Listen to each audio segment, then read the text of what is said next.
So we're gonna go now. So thank you everyone for attending our airway course. It's not the first one. We've done like 3 or 4 courses before. That was mainly about bronchoscopes simply. Today we're gonna do a more kind of advanced. There will be a bronchoscope assembly as well, but we're gonna do the front neck access on an animal tissue. So hopefully it goes all right today. We're gonna try to fix those specimens. We'll take a bit of a time. So from the schedule point of view, we're gonna start with the lectures. It'll be around 2 hours lectures. As usual, we have our guest today, as every time, Professor Bindi Sahuta from Derby University Hospitals, and all of our great team. We're gonna present. I'm gonna watch today. I'm not gonna do anything, which is good. I'll be on the other side. Hopefully, as I said, it will be like 2.5 hours of lectures. Take a rest. There will be coffee and some sandwiches. Hopefully by 11:30, by one of the companies, therapeutic companies. They will do a short presentation. So please be kind and just attend this small hints that he's gonna give about his medical products. And now we're gonna start with the first presentation. So our first presenter is Ms. Hinz Aksouk. And really we appreciated that she got a kind of an injury and she's on sick leave, but she insisted to come and give this lecture. Thank you. Thanks, Hinz, for that. So the first lecture is about the anatomy, so hopefully it will be short and nice as well. Yeah.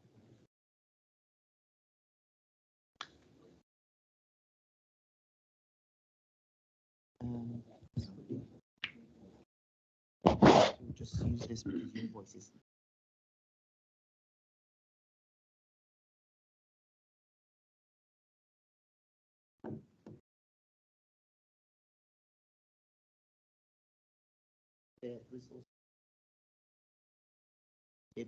Are you able to hear me? Just anyone can confirm on this online as well can hear me.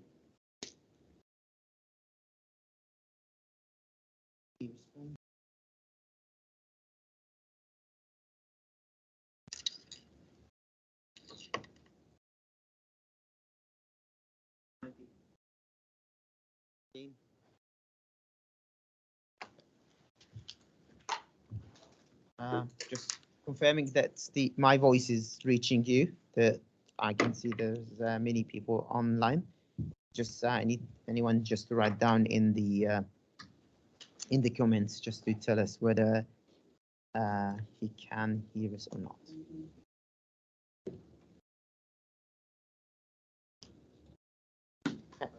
Thanks. Thank you. That's great. Thanks.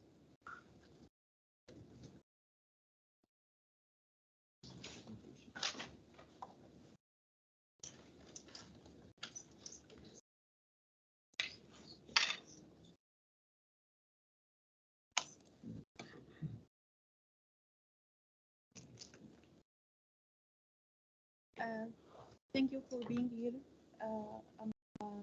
I'm Hind, ENT specialty doctor here. Now we will explain the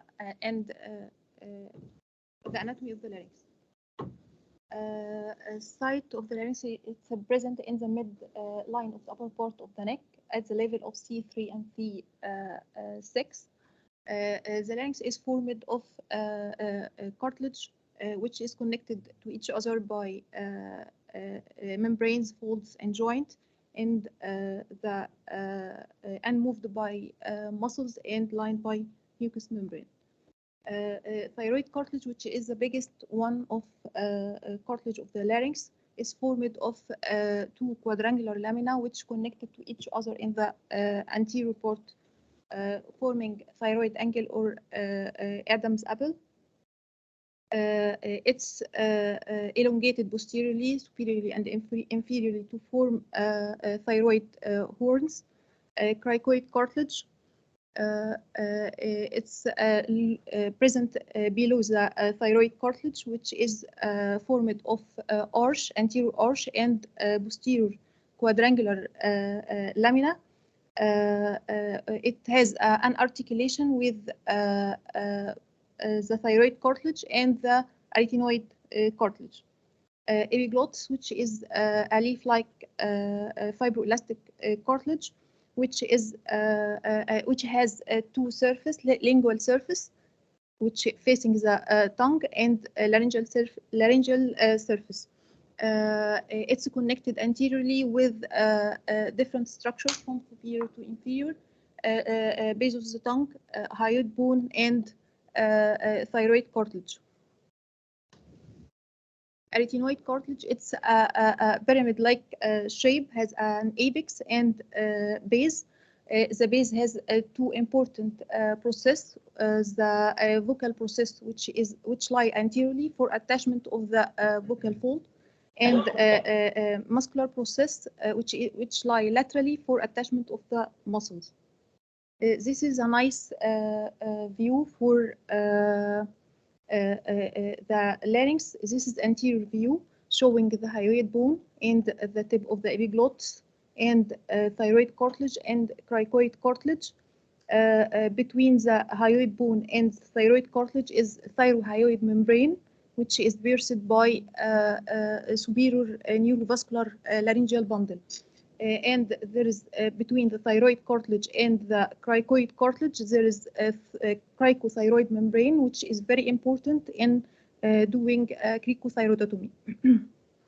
This is posterior view of the larynx. This is a greater horn of hyoid bone, and this is epiglottis, and this is arytenoid cartilage and the cricoid lamina. And there's attachment between the lateral border of the epiglottis and the arytenoid aryepiglottic fold. And this is a sagittal view or lateral view of the larynx, showing the hyoid bone and epiglottis and the hyoid. This is body of the hyoid bone, and this is thyroid cartilage and arytenoid cartilage and the cricoid cartilage. This is aryepiglottic fold, and continuation of this fold from superior to inferior is called quadrangular ligament. And continuation of the from the true vocal cord to the cricoid arch is called conus elasticus. Both are important in spread of cancer. Membranes of the larynx is thyrohyoid membrane and cricothyroid membrane and cricotracheal membrane. This is hyoid bone and this is thyroid cartilage. Connection between both is thyrohyoid membrane, and this is the cricoid cartilage and thyroid cartilage. Connection between both called cricothyroid membrane, and this is first tracheal ring, and the cricoid cartilage is there is a cricotracheal membrane. Folds of the larynx: true vocal fold, false vocal fold, and aryepiglottic fold. True vocal fold, it's very important to know the structure or the layers of the true vocal fold.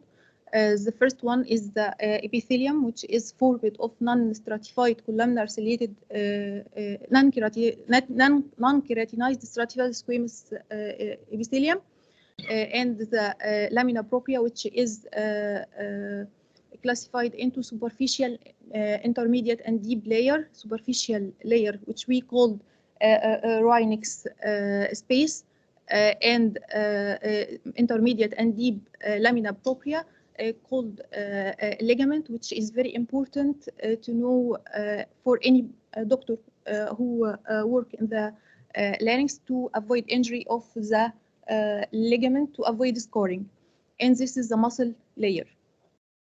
Ventricular fold or false vocal fold, this is one, and aryepiglottic fold, this is epiglottis and this is arytenoid.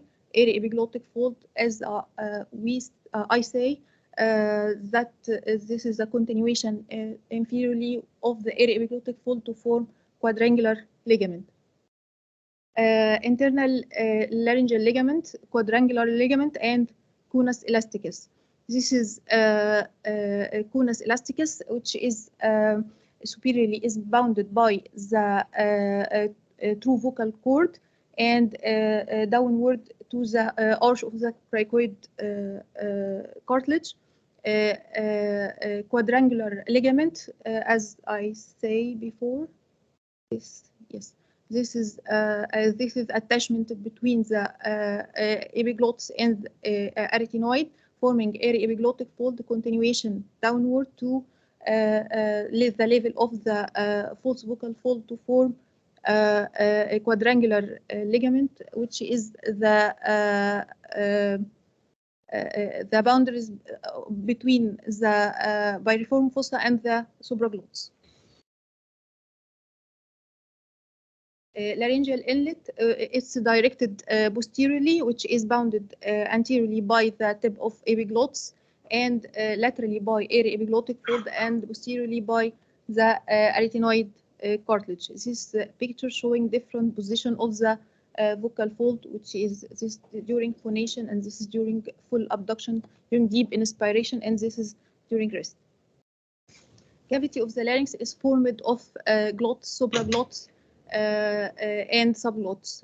Glottis is extended from the level of the vocal cord down 1 centimeter below the free border of the vocal cord. Supraglottis from the level of the tip of the epiglottis down to the level of the vocal cord. Subglottis from the level of the 1 centimeter below the true vocal cord down to the cricoid cartilage. Laryngeal muscle, intrinsic and extrinsic muscle. Intrinsic muscles, abductor muscle, which is very important, very posterior cricoarytenoid muscle, which we called posticus muscle or muscle of life. Adductor muscle, lateral cricoarytenoid, thyroarytenoid and vocalis muscle, interarytenoid, tensor muscles, cricothyroid and vocalis muscle. This is the picture showing this is cricoid cartilage, and this is posterior lamina, and this is arytenoid cartilage, and this is lateral process of the arytenoid cartilage. This is posterior cricoarytenoid, which has origin from the posterior surface of the cricoid lamina and attached to the lateral process of the cricoid cartilage, and this is lateral cricoarytenoid muscle, which has an attachment anteriorly with the cricoid arch and inserted into the lateral process of the arytenoid cartilage. This is interarytenoid muscle, and this is a cricothyroid muscle, which has an attachment between the cricoid arch up to the thyroid ala, which act as both adductor and tensor of the vocal cord. Extrinsic muscle of the larynx, depressors and elevators, and inferior constrictor muscle of the pharynx, depressor, strap muscle, all strap muscles except the thyrohyoid muscle, elevator, mylohyoid, genohyoid, genoglossus, hyglossus, digastric, xylohyoid, thyrohyoid. This showing the strap muscle, which is very important during neck surgery and tracheostomy. This is sternohyoid muscle, and this is omohyoid muscle. This is thyrohyoid muscle, and this is sternothyroid muscle. Blood supply of the larynx is supplied by superior and inferior laryngeal vessels, which is a branch and tributary of thyroid vessels. nerve supply by a recurrent laryngeal nerve, which supply all muscles of the larynx except the cricothyroid muscle, which is supplied by the external branch of the superior laryngeal nerve, and supplies the sensory supply to the subglots. Superior laryngeal nerve has an external and internal branch. External branch for supply of the cricothyroid muscle, internal branch supply, sensory supply for supraglots. Thank you.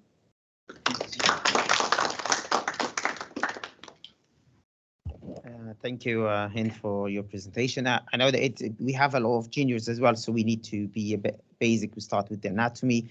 We're gonna go more practically now. So Ahmed Bayoumi, he's gonna present for us the airway assessment. So Ahmed, just mic is.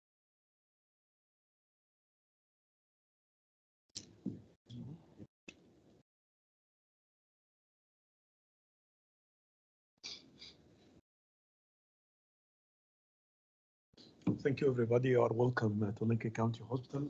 So glad to see you today. I'm Mr. Ahmed Bayoumi, one of the registrars in the hospital. Today, I'm going to about airway assessment. I'll try to be concise and quick and less than 20 minutes, as much as I can. As we started previously with the talk about the airway anatomy, just short notes about this upper airway and lower airway. And this depends on the management, actually, when we are aware with the level of obstruction and the level of the problem that we are dealing with. Breathing difficulty, this is the part that we start the management from. When we receive the call, we need to ask about many questions, including if this patient even has airway problem or not. So, noisy breathing is a general term which can be used by the ED doctor or any part or any way or anyone calling you for this problem. So it could be stridor, or just a breathing difficulty. This is why when we get a call, try to ask, how do you feel? How do you hear? What's the problem? And basically it should be handed over about what's the reason and what the nature of the noisy breathing. Is it a stridor, which is quite high upper airway obstruction, including the nasopharynx or oropharynx? It's called stridor, or upper airway obstruction, which is a stridor, has different types, which is inspiratory, expiratory, and biphasic. So usually the stridor is a point of concern. So at least when you attend the patient, you need to adapt your voice. This obviously for junior doctors. How the nature of stridor, you need to hear it. You can even go to YouTube and get the sound of stridor, which is a unique sound. You can get it once you attend the patient, which is completely different from stridor in terms of diagnosis and management as well. So evaluation of the airway depend on different things. So it's not a unique way or only one way of management. Depend on the patient age, adult, neonate, child, and also the patient status, and are we approaching the patient in emergency process or an elective way in the clinic. And this is what at least I would like to put a fixed point how to manage it. Or to apply good airway assessment or proper airway assessment, we need to keep in our mind what may cause stridor or upper lower airway obstruction. This should be kept in your mind because your history, examination, management will all depend on the things. We'll have a quick look about the causes like foreign body, CROP, laryngomalacia, recurrent respiratory papillomatosis, WEB, and etc. And also we cannot overlook any neurological or upper motor neuron problem, especially in old age or traumatic patients. The more your information and your knowledge is consolidated in terms of why the patient is here, the more you can apply a proper airway assessment for those patients, because the age will at least exclude many things from your mind, and you are now focusing on how to manage this patient in terms of the possible causes of airway obstruction. Is that all right? So from now, we can start the management. When you receive the call, don't waste the time. I usually start asking, meanwhile, I'm in the way to see the patient. When you get a call about airway or stride or whatever the problem, you should attend the patient as soon as you can. Meanwhile, you are taking the history from the one who's calling you. Either this is the ED doctor or junior. So when you ask about the history, you need to start the process of verification. What's the problem? So this will include the age of the patient, obviously, and onset or duration, like any other problem. Obviously, we need to rule out most of the most important 4 points, especially in pediatric or in children airway problem, which is crying, and color, feeding, and growth. This problem happens all of a sudden or happens before. We have to ask about the non-professional or social status of the patient, because all of these reasons will impact why the patient is here. For example, if the patient in the hospital in ED and he has struggle and the doctor is calling you, says that this problem happens before, the patient is only, you are aware about this patient who come before and done previous surgeries for the same reason. So at least I have to think about recurrent respiratory papillomatosis. This is why the history is very important. You can build up your management to manage the patient from the history. Okay. Also, the commonest common. You shouldn't overlook the most important thing, like upper airway obstruction in terms of infection, which may be in children like hoop or epiglottitis, or in adults in case of deep neck space infection, which include abscess or the infection. After taking the history, which will be very quick and concise, and it's preferred to be on your way to see the patient, then you will go to the examination. Examination is the point to see and to know what is the reason of the airway obstruction. So we are just 2 kinds of patients, stable or unstable patient. Stable patient that we can see in the 2-week clinic, the GB referral, the patient is homeless, voice, difficulty breathing, and has struggling with his airway for a long time. So this kind of patient could be take you all your time in assessment, examination, head and neck evaluation, can request a scan. So this is ideal way of the management. But the challenging point is emergency cases. So when we deal with this unstable patient, always we should remember that you are not alone. Multidisciplinary approach. Management plan is quite essential in such situation. First aid management, like oxygen, Helix, adrenaline, dexamethasone, positioning of the patient, as well as joining of other previous senior anesthetists and emergency doctors. All of those people should be around. This management plan should be applied because the patient is in stridor, maybe his oxygen saturation getting down, the patient or maybe losing the patient. So everything should be done very quick in a collaboration effect. Those patients shouldn't be seen, this for obviously for our junior doctors, shouldn't be seen as any other patient emergency department. So you need to make sure that the patient is seen in either in theater or in resus. This depends on the patient situation. At some point, the patient is neonate or child, and the patient has a stride. This is a significantly very embarrassing condition for you, because sometimes you need to call your senior instantly to arrange for theater examination. And in this situation, the cooperation of the people who will be attended will be different. You need to call the nursing staff for this. You need to use the reg and the consultant on call, because this patient likely will be managed and assessed in the theater under bronchoscopy, laryngoscopy, and the tracheostomy, emergency tracheostomy set should be in place to manage if required. After all of that, then you can approach the patient. Either adult patient, you can do scope as long as you are in theater or resus, and the anesthesia around, your seniors are around, you can have a look into the airway, what's wrong, and then behave accordingly. or if the patient is a child. So we can do scope, but maybe at least in 18 months, we have 3-4 patient scope was seen over the past few months, and we did scope for them up to 18 months. We can do scope. After that, is likely to be managed or assessed in theater through diagnostic microlaryngobronchoscopy.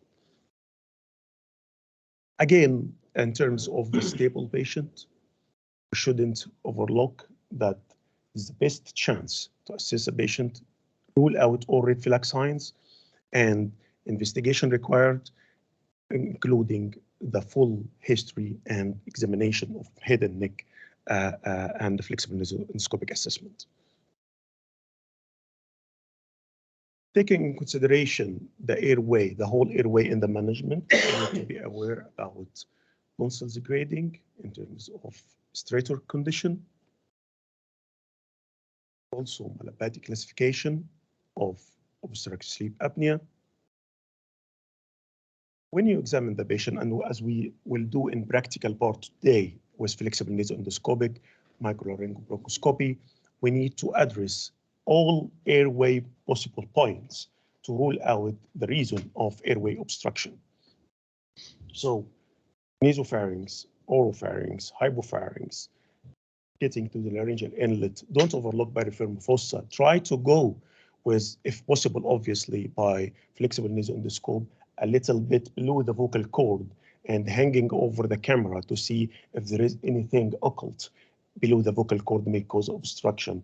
Obviously, flexible nasoendoscopic assessment is different from bronchoscopy assessment in terms of technique, in terms of the possible accessible point, obviously. Investigation. The investigations is an emergency situation. It is not that thing we have to think at the first place. This could be in a cold or a routine examination, or if the unstable patient gets stable. So in terms of investigation, for the unstable patient, as we mentioned, your eye is the main investigator in such condition to see and to assess and to verify what's happening. Unless the patient's stable, then we can think for different options. X-ray come as a priority, which may be a foreign body, which is any retropharyngeal abscess, and we see in the upper left-hand side photo.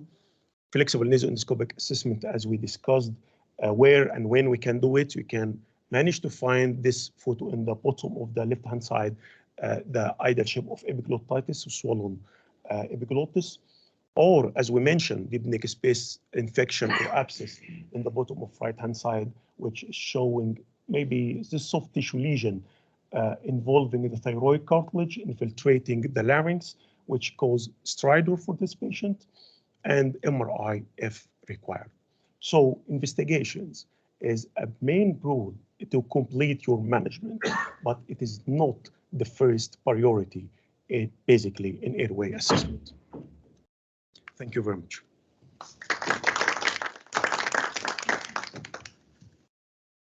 Thank you, Ahmed, for your presentation.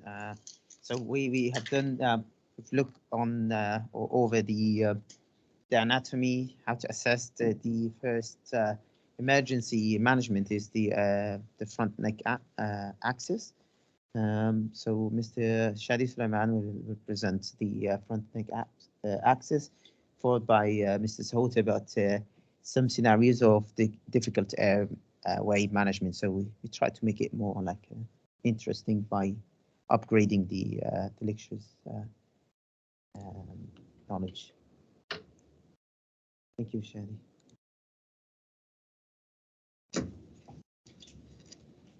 I'm Shadi Sulaiman, middle grade ENT. Thank you for your attending our course. I would like to thank Mr. Ben Amir, our educational lead. Mr. Ibrahim is the maestro beyond all this educational activity. So I will speak today in this lecture about how to reach the airway through the neck, which means surgical airway management as creation and opening through the neck to reach the trachea as invasive surgical means to provide ventilation and oxygenation. there is many surgical techniques. This lecture will discuss the most important one. First one is transtracheal needle ventilation, then emergency cricothyroidotomy, emergency tracheostomy, and awake tracheostomy. The first one, it's needle cricothyroidotomy with percutaneous transtracheal ventilation. It's considered as a quick, easy, with minimal bleeding procedure. However, this procedure cannot provide good airway production and adequate suctioning, and could be associated with paratrauma if still keep ventilate the patient. And this procedure considered as temporary remedies to secure the airway, prevent ventilation and oxygenation until more definitive airway management can be obtained. The equipment, there is the first one is the needle. Can we use the IV cannula, the biggest one, size 12 or 16? There is ready-made curved cannula. Then the connector to the oxygen supply, it's the jet ventilation. There is also many devices. There is also some fixed kit, including the needle and the connector to the oxygen. The procedure, so first step should identify the landmarks, including the thyroid cartilage, cricoid cartilage, and our target, the cricothyroid membrane. Then we'll stabilize the larynx using the thumb and the middle finger of non-dominant hand, and try to insert then the needle through the cricothyroid membrane and confirm the position by aspirate the needle using the syringe.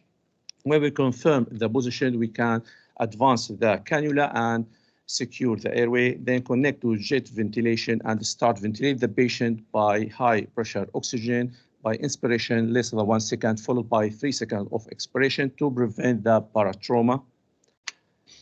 This is the picture how can explain the procedure. This is the position of the needle, and then connect to the oxygen supply. Here we can see just a short video for, this is yours. Sorry, transneedle ventilation.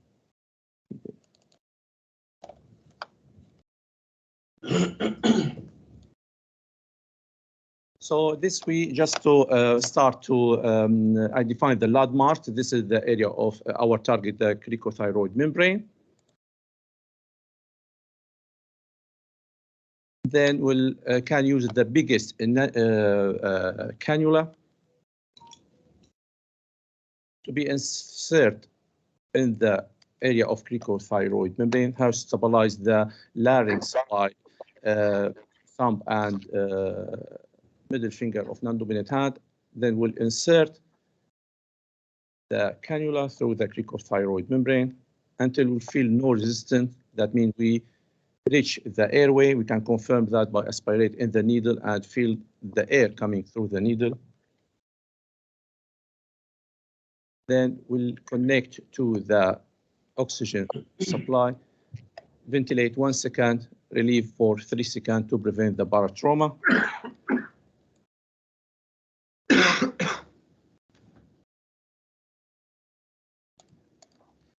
Complication, the most common complication with this is keeping ventilate the patient, so can develop paratrauma or emphysema, could be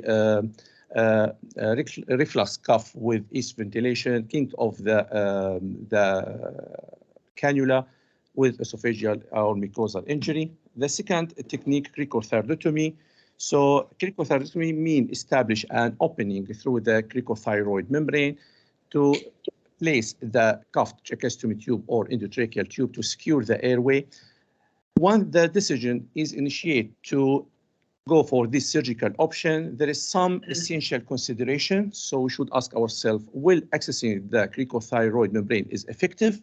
In this case, will the patient's anatomy or pathological process make it difficult? So if there is previous surgery, any obvious mass or abscess, difficult anatomy, previous history of radiation or trauma, and which type the surgical technique to reach the cricothyroid membrane. The only exception as absolute contraindication is the age, because children have a small and mobile larynx and cricoid, making cricothyroidectomy extremely difficult. For this, we can consider transtracheal jet ventilation as the best option. Other relative contraindication could be tracheal or laryngeal pathology, like infection, abscess, or anatomical destruction, and lack of operator experience. In case in which no alternative method of airway management is likely to be successful or timely enough, cricothyroidectomy should be performed without hesitation. Delayed decision is the serious complication, so in that time we can lose the patient and secure the airway. So for the essential equipment, there is sometimes the special ready-made kit. The essential equipment is the tracheal dilator and hook, scalpel number knife, along with cuff non-fenestrated tracheostomy tube. So there is many techniques, the non-drop technique. So we'll start by identify the landmarks. If we have time, we can do some preparation by using antiseptic solution followed with local anesthesia. Then we'll stabilize the larynx between non-dominant hand using the thumb and long finger. Then we'll do vertical incision, 2 centimeter midline. After that, we'll use the index finger for gentle dissection and re-identify the cricothyroid membrane. Then when we reach the cricothyroid membrane, we'll do the incision, horizontal incision, at least 1 centimeter. We prefer to be the lower half of the cricothyroid membrane. Then we'll insert the tracheal hook on the level of inferior level of the thyroid cartilage, Then we'll insert the tracheal dilator, widening the open and inserting the tracheal tube, then confirm the position and start ventilate and oxygenate the patient. Complication, the most serious complication is delayed decision. So when we think this is the best option, we don't have time, we should go through this surgical technique. Could be complication pneumothorax, hemorrhage, laryngeal or tracheal injury, infection, long complications such as subglottic stenosis or permanent change of voice. For this is temporary measures should be transferred to the regular tracheostomy later on. There is some quick technique, slinger technique. This is like precutaneous cricothyroidectomy, it's precutaneous. So we should have the locator needle, guide wire, airway and dilator. So we'll start by identify our target, thyroid cricoid membrane, stabilize the larynx. Then we'll insert the locator needle. When we make sure that we are in the airway, we'll start to insert the guide wire. Then we'll make small incision around the guide wire. Then insert the airway and dilator. Make sure the tracheostomy tube in place. Then confirm the position and start to ventilate the patient. Third one, emergency technique. This is called like slash tracheostomy. Should be done within 3 minutes by expert ENT should be on ground. With this performed through vertical incision after stabilize the larynx and define the landmarks, surgical vertical incision through the skin, subcutaneous platysma until reach the thyroid isthmus. We'll cut the thyroid isthmus. We'll use the index of non-dominant hand for palpation and gentle dissection until reach the anterior wall of the trachea and do incision in the second or third tracheal ring. Insert the tracheostomy tube, confirm the position and start ventilation. The last one is awake tracheostomy. In this scenario, we have difficult intubation, but still we can ventilate and oxygenate the patient. Best place to be done in very controlled and safe environment with clear communication among the surgeon, anesthesia, staff nurse, and the technicians. So we should put the patient where the anesthesia can have easy access to the airway and improve using primary and accessory respiratory muscle done under local anesthesia with minimal sedation. So same technique of surgical tracheostomy. We'll identify the landmarks. If we have time, we should prepare the neck using antiseptic and local anesthesia through horizontal incision 1 centimeter below the cricoid or halfway between the cricoid and sternal notch. Identify the strap muscle, lateralize the strap muscle until we reach the thyroid isthmus. Then we'll start to dissect the thyroid isthmus from the airway. Open the thyroid isthmus like open book, controlled each edge by harmonics knife or by stitching until we identify the anterior wall of the tracheostomy, make opening in the airway in the second or third intraspace, insert the tracheostomy tube, confirm the position and start ventilation. This is the complication. I think all of us, we know it. So this is the end. Thank you for your listening.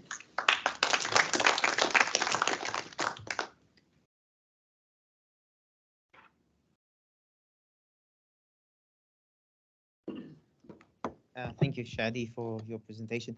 We're gonna just make a little bit of a change in the schedule. So we're gonna start with the assembly of the bronchoscopes.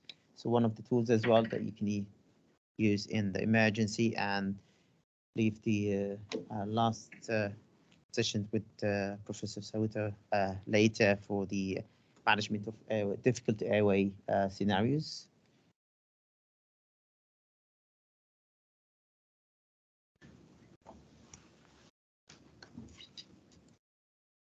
Good morning. My name is Aicha, one of the registrars here. I will talk shortly about how to assemble a bronchoscope. We're going to have a hands-on session, but I just wanted to, for all of us to have to familiarize ourselves with the rigid bronchoscope and how to assemble. I think this is important for all of us, even we're not the primary surgeon, because we as ENT surgeons do a rigid bronchoscopy on an urgent basis mostly for foreign body or an airway emergency. That's why even if we are an assistant surgeon, all the team members should be familiarized and be helpful with the main surgeon. So I will just have a short presentation, and then I'll show a video how to assemble. Just wanted to give, first of all, an overview of the instruments. Is the mouse? Oh, yeah, okay. So this one here is our bronchoscope. You can see different ports. I will explain which part we're using. You can see here there are holes so that we can ventilate the patient as well as doing our bronchoscopy. We can see here our telescope, and there is an attachment for our light cable. This is a guide sheath for the telescope, so it doesn't get any harm, and we can fixate it to the bronchoscope. And this is the optical forceps, so that we can retrieve a foreign body from the airway. And these are different attachments, which I will explain in a minute. And this is the light cable that we need to use to have a look. So this is the top part of our bronchoscope. There are different ports. This side, we're using it for the prismatic light deflector. So we can also attach the light source here. Here we use it for the ventilation. And this part, we are going to insert a suction attachment for the suction catheter. And the top part, we're using it either to insert our telescope or either to insert our optical forceps. These are all attachments for the top part, this part. This is a rubber guide, so we can insert our telescope through it. This is a glass window. We can just eyeball ourselves with just the just direct vision without the telescope. And there is also an adjustable adapter we can insert at the top as well, according to our bronchoscope. This is a guide for the suction catheter. And this one is the adapter for the respirator. I'm going to turn back to the other part. So this is the port for the suction catheter, and this is for the ventilation. And this is the prismatic light reflector that I mentioned before. So I will go one by one. This is here we can see we inserted the part for the ventilation. This is for the conventional respiration. We can do also a jet ventilation, and it would require another attachment. Here we can see that guide for the suction catheter is here. Then we will insert the catheter here. And this is the prismatic light deflector. We can insert our light cable here if we're going to eyeball ourselves with direct vision, or if we're going to insert our telescope from the top here, we're going to attach our light cable to the telescope itself. Here we can see light cable here to the telescope if we're using the telescope. And we can see here that we can insert our telescope through the guide sheet so it can be fixated to our bronchoscope. And we can see here everything is attached. The attachment for the ventilation, suction catheter, prismatic light reflector, our guide sheath or bridge for the telescope, and the light is attached, our light cable is attached to the telescope. And we can also use a camera to attach to the head of the telescope so we can see it on the screen. And here, this is the optical forceps. To use the optical forceps and retrieving a foreign body, we need to remove all this part and assemble everything again. So here you can see we inserted the telescope this time through the optical forceps so we can see and do the procedure at the same time. And here you can see everything is attached again with the optical forceps. And this is the final point. As I've mentioned, we can insert a camera so we can see through a screen as well as we're doing the bronchoscopy. I'm just gonna show one more slide to understand what's, just to recap, our bronchoscope. This is a different adapter for ventilation. This is a bridge to stabilize our telescope. And we talked about these.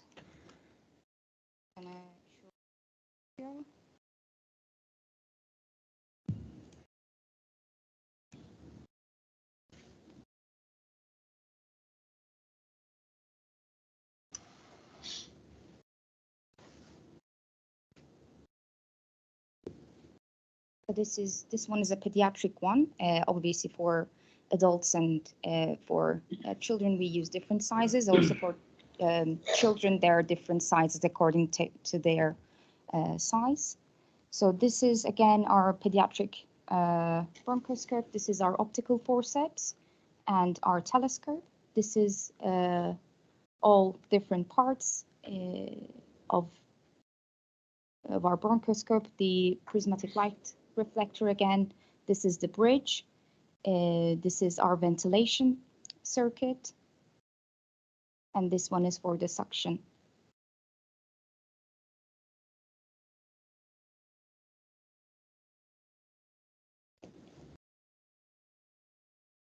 And we can use also a glass window, just eyeball ourselves without the telescope. This is that one. And we can see how we insert the prismatic light reflector here. The advice is to, if we're inserting a telescope, not to fully insert the prismatic light reflector. So we can insert the telescope. If we're using the glass window, then we can insert it fully and attach the light cable.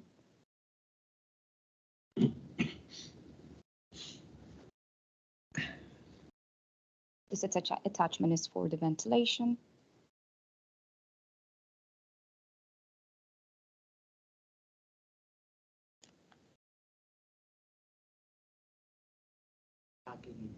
Oh, sorry. 0 to 0 is very important just to lock the. Make sure that 0 to 0 is the mark for that you align and this bridge or your connection has been inserted fully and it's in the right direction. So you can see there is here. Yeah, it should be aligned. Yeah, So like the mark, you will find the mark for your for where to block it as well. So for the suction ports, you will find 0 to 0. For also the scope to the bridge, you will find also like a sign of a 0 to 0. We're gonna see it in the practice, but this is important as well. For the ventilation, sometimes we use the jet ventilation, so we don't need this side ventilation port. So we put a black closed plug, just to plug it in and use the jet ventilation. Or if we're gonna use it for ventilation in an emergency, which it can happen, especially feeds, you have to get the connection in, because most of this, like the U shape or the L shape connection with the ventilation hose is a bit difficult. It's not really the appropriate to the size of the bronchoscopes.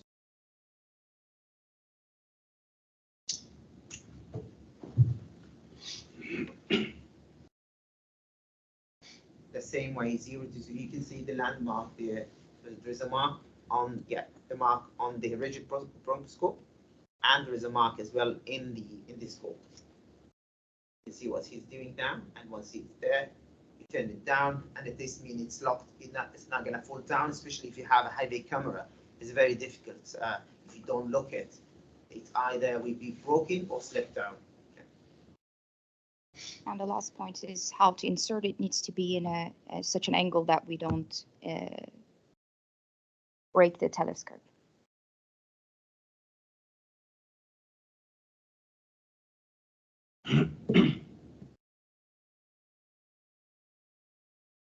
And again, this time, if we want to now, if we identify the foreign body, then we're inserting the telescope through the optical forceps, and then optical forceps through the bronchoscope. Thank you.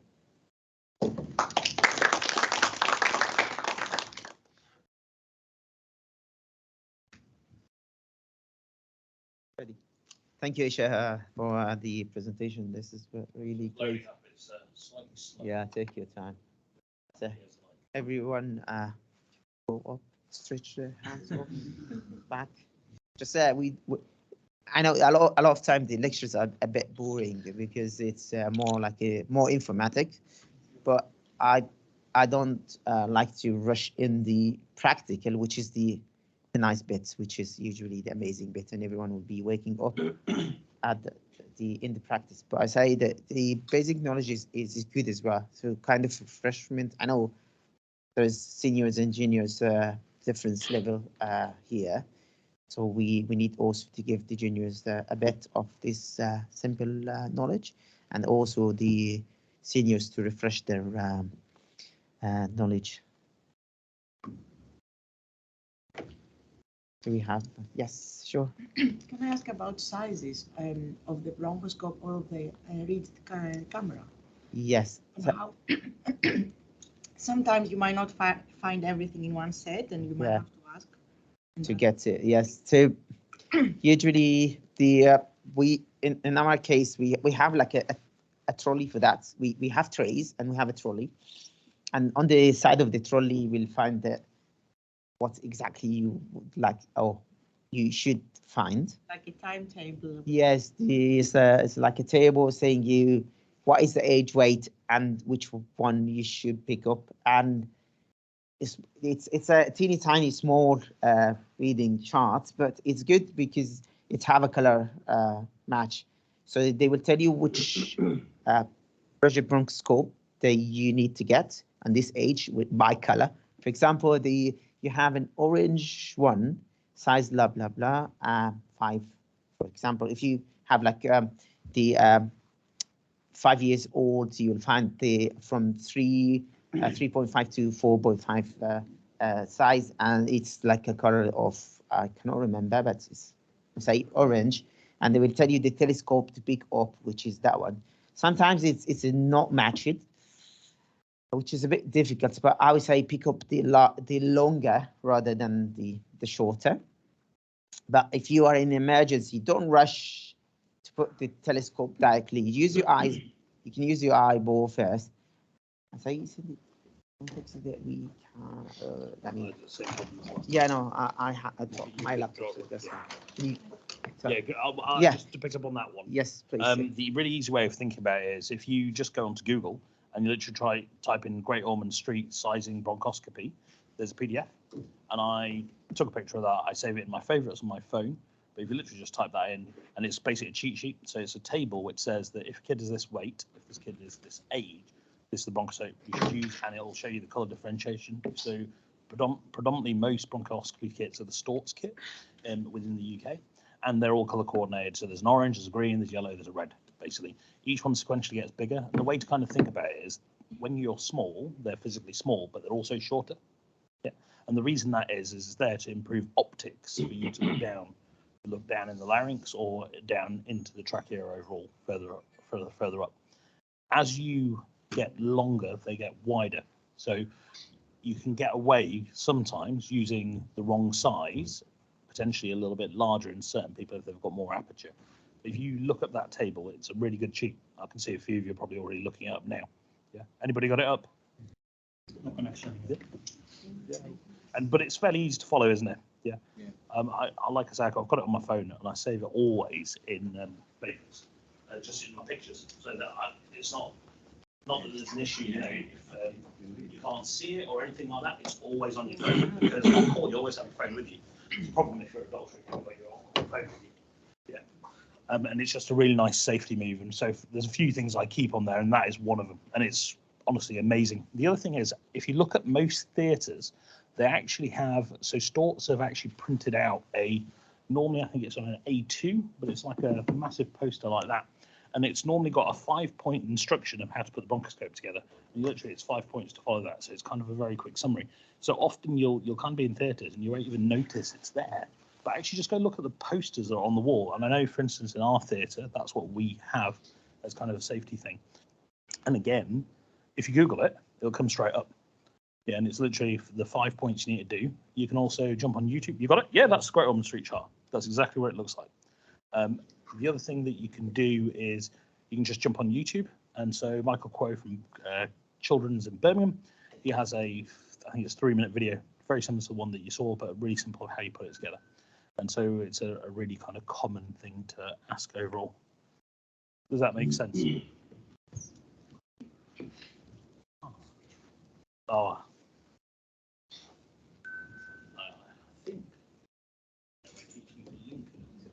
Yeah, I've put all the files in so that we don't. Okay. You know me. Yes. Put all the million files in. Okay. I have some fun stuff. So, I've got probably lots and lots of things that we can throw up and we can go through. I've got loads of pictures, loads of videos. So I'm going to give you a quick run through of kind of difficult airway society guidelines very briefly. Just general things to think about as an ENT surgeon and the mismatch between being an ENT surgeon and being an anaesthetist.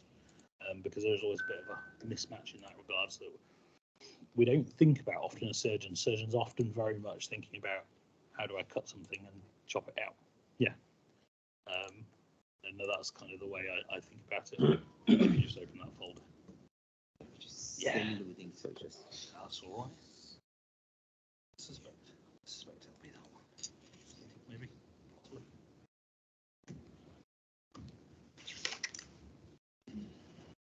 It's still downloading.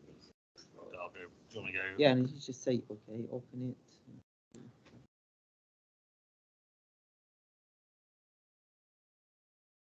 I'm always bad because I work on Macs, so I always feel a bit special when I have to be forced to use a Windows computer. And if I connect my Mac up and any of these presentations, I completely disrupt the online of people logging on. So I apologize because there's always a delay from me every single time because I'm a bugger more than anything else.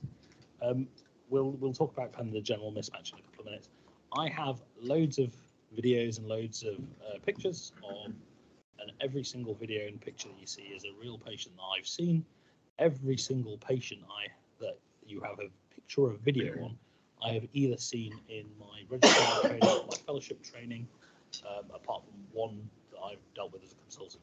So every single one of these cases that I'm going to go through, you can get on call. Because I had them all on call, because they are literally images from either Leicester, Nottingham, Derby, Newcastle, or Adelaide, which are all the places that I've worked. Yeah. So every single one is a proper, true representation of something that's rocked up. The worst thing is I've got more, but there's a couple I haven't got pictures that I've managed to load up in time, which is just a general demeanour of my life. To be honest, this is one of the good things. A lot of times, keeping those cases, if you face one of the difficult cases in your life or even interest, keep a record on it. Usually the reflection is not only the bad reflections, because we in our mind we put only the reflection on a bad situations. Sometimes a good situation or learning point is a very good reflection. So myself and I think that we have this sharing things. I document those cases with the good and bad. Okay, you might face a complication, which can happen with any surgeon. Okay, or some invention that you have tried to invent it on a time and it works with you well, and you need to modify it later on, or it's just a good learning point from one of the seniors as well. So I think this is what you need to do, and I think that's what's helped Mr. Tota about in this presentation, that he got his previous cases and collecting it. So make it as a habit. I've learned it from one of my seniors, professors. He wasn't a professor in my university. He was a professor in another university. I hope that he can hear me. Professor Mohammed Al-Bigami. He's one of the eminent surgeon, and he's the one that inspired me to give these talks and teach what you learn. And he also after learned from him how to document those cases and keep it for the others to. I think so that it's not. This is not the one up to now yet. That's not the one. No. This is not the pre-presentation. The pre-presentation will be that one. It's the PDF. These are the files. So it's still not. It's that one. Yeah, but this is, if it does mean it's still not. What I'm going to do is I'm going to cheat. I know there's people online who haven't seen the first 2 slides. I'll do the first boring bit because you don't need tech for the boring bit. It's right. It's going on. Yeah, it's fine. I'll quickly do the boring bit. Yeah, which is the difficult airway society guidelines. So I will whiz through them fairly rapidly. No, don't worry. We'll just wait for that to download, and I'll start with the first bit, because the first bit's just about guidelines. Yeah, and it means I'll at least start. Yeah. So my name's Bindi Savage. I'm one of the consultant head neck surgeons and head of unit for University Hospitals Derby NHS Foundation Trust. So loads of people often end up in the scenario where you talk about the shared airway primarily. The definition of teamwork is the process of working collaboratively between a group of people in order to achieve a singular goal or a set of goals, basically. And we always talk about teamwork.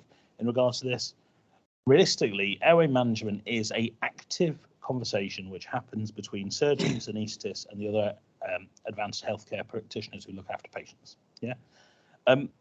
We often think of what's called the shared airway. You've all heard of this. You've been at talks loads of times. You've been on ATLS, you've been on ALS, you've been BSS, pills, whatever, and everybody talks about the shared airway. We'll come back to that in a second. Now, I kind of insinuated this a minute ago. The thing is there's different priorities in a situation for different doctors, because your outcome of what bit you're dealing with is slightly different. Yeah. So for a surgeon, what you're thinking about in an airway emergency is, have I got clear access? Is the patient not moving? Is there not going to be much blood loss? Is there going to be minimal secretions? Will I be able to get the airway in? That is principally what you're thinking about. Yeah? Because that's your kind of worry and your anxiety at that point in time, because it is scary and it's not fun. Yeah. And these things do happen. The thing is, the anaesthetist has completely subtly skewed opinion because of the way they handle things. Yeah. So they think about the airway of, is this an easy route for me to get gaseous exchange or give them anesthetic? Is there a way for me to obviously sedate them or anesthetize them, But on the flip side, to wake them up quickly in a safely manner where they can get their own protective reflexes to stop things like aspiration. Am I going to have a minimal amount of swelling after the operation? Are they going to have bronchospasm? Now, they are the things that they worry about because they're the things they tend to see day to day. And day to day, they're the things that can potentially give them problem. But you can see how there's a bit of a dichotomy between the two. Now, I say this because I know there's probably no anaesthetist in the room. My opinion about the shared airway is it's kind of a shared airway, but it's not really a shared airway. Yeah. The airway is mine, and I lend it and rent it out on loan to the anaesthetist to look after. And when they have a problem, they pass it back to me because there's a problem with the contract. Yeah. And it sounds really harsh. Yeah. But an ENT surgeon should own the airway. We're not in charge. Yeah. We have to liaise with the anaesthetist because I always find the shared airway concept a bit flawed. Because the sharedness suggests there's a 50-50% buy-in. The buy-in is different, and it's true if you think about it. Because what happens is when everything's going well, the airway is completely the anaesthetist. Yeah. When things go badly and there's a real problem, the anaesthetists do that and push it to you to deal with. Yeah. But that's the way to kind of think about it. Think about it like a rental agreement. Yeah. The agreement comes for you because if there's a primary problem surgically, they'll come to you, which is not invalid in any way, shape, or form. And it's not to belittle anaesthetists, but that is the primary crux. And that's part of the reason why there's sometimes a bit of differentiation. But you have to be collegiate about these things. You can't go around and tell an anaesthetist, I'm in charge of the airway, this is mine, because that's not true either. Yeah. So there is a bit of a halfway house, but I find this kind of rental agreement is probably more fair than a shared airway agreement overall. Yeah. Does anybody know who Martin Bromley is? Yeah. There's a couple of people nodding. Yeah. So Martin Bromley, OBE. If you ever get a chance on YouTube, just type in just a routine operation, hit enter, you'll get a 7-minute video. You'll all know Martin Bromley. Every single one of you in this room will know this story when I tell you in a second. Yeah. So I've got a couple of slides on Martin Bromley and kind of the background over it. So Martin Bromley is a very famous pilot who unfortunately became even more famous as a consequence of his wife's death. So his wife, Elaine Bromley, was in Cambridge. She was going for an elective routine operation. Yeah, it's fine, don't worry. The problem is I have loads of media, so it always takes time. No, don't worry. It's fine. You don't need these, honestly. You don't need this. It's fine. It's It's on. No, it's on a stick. I only have a stick.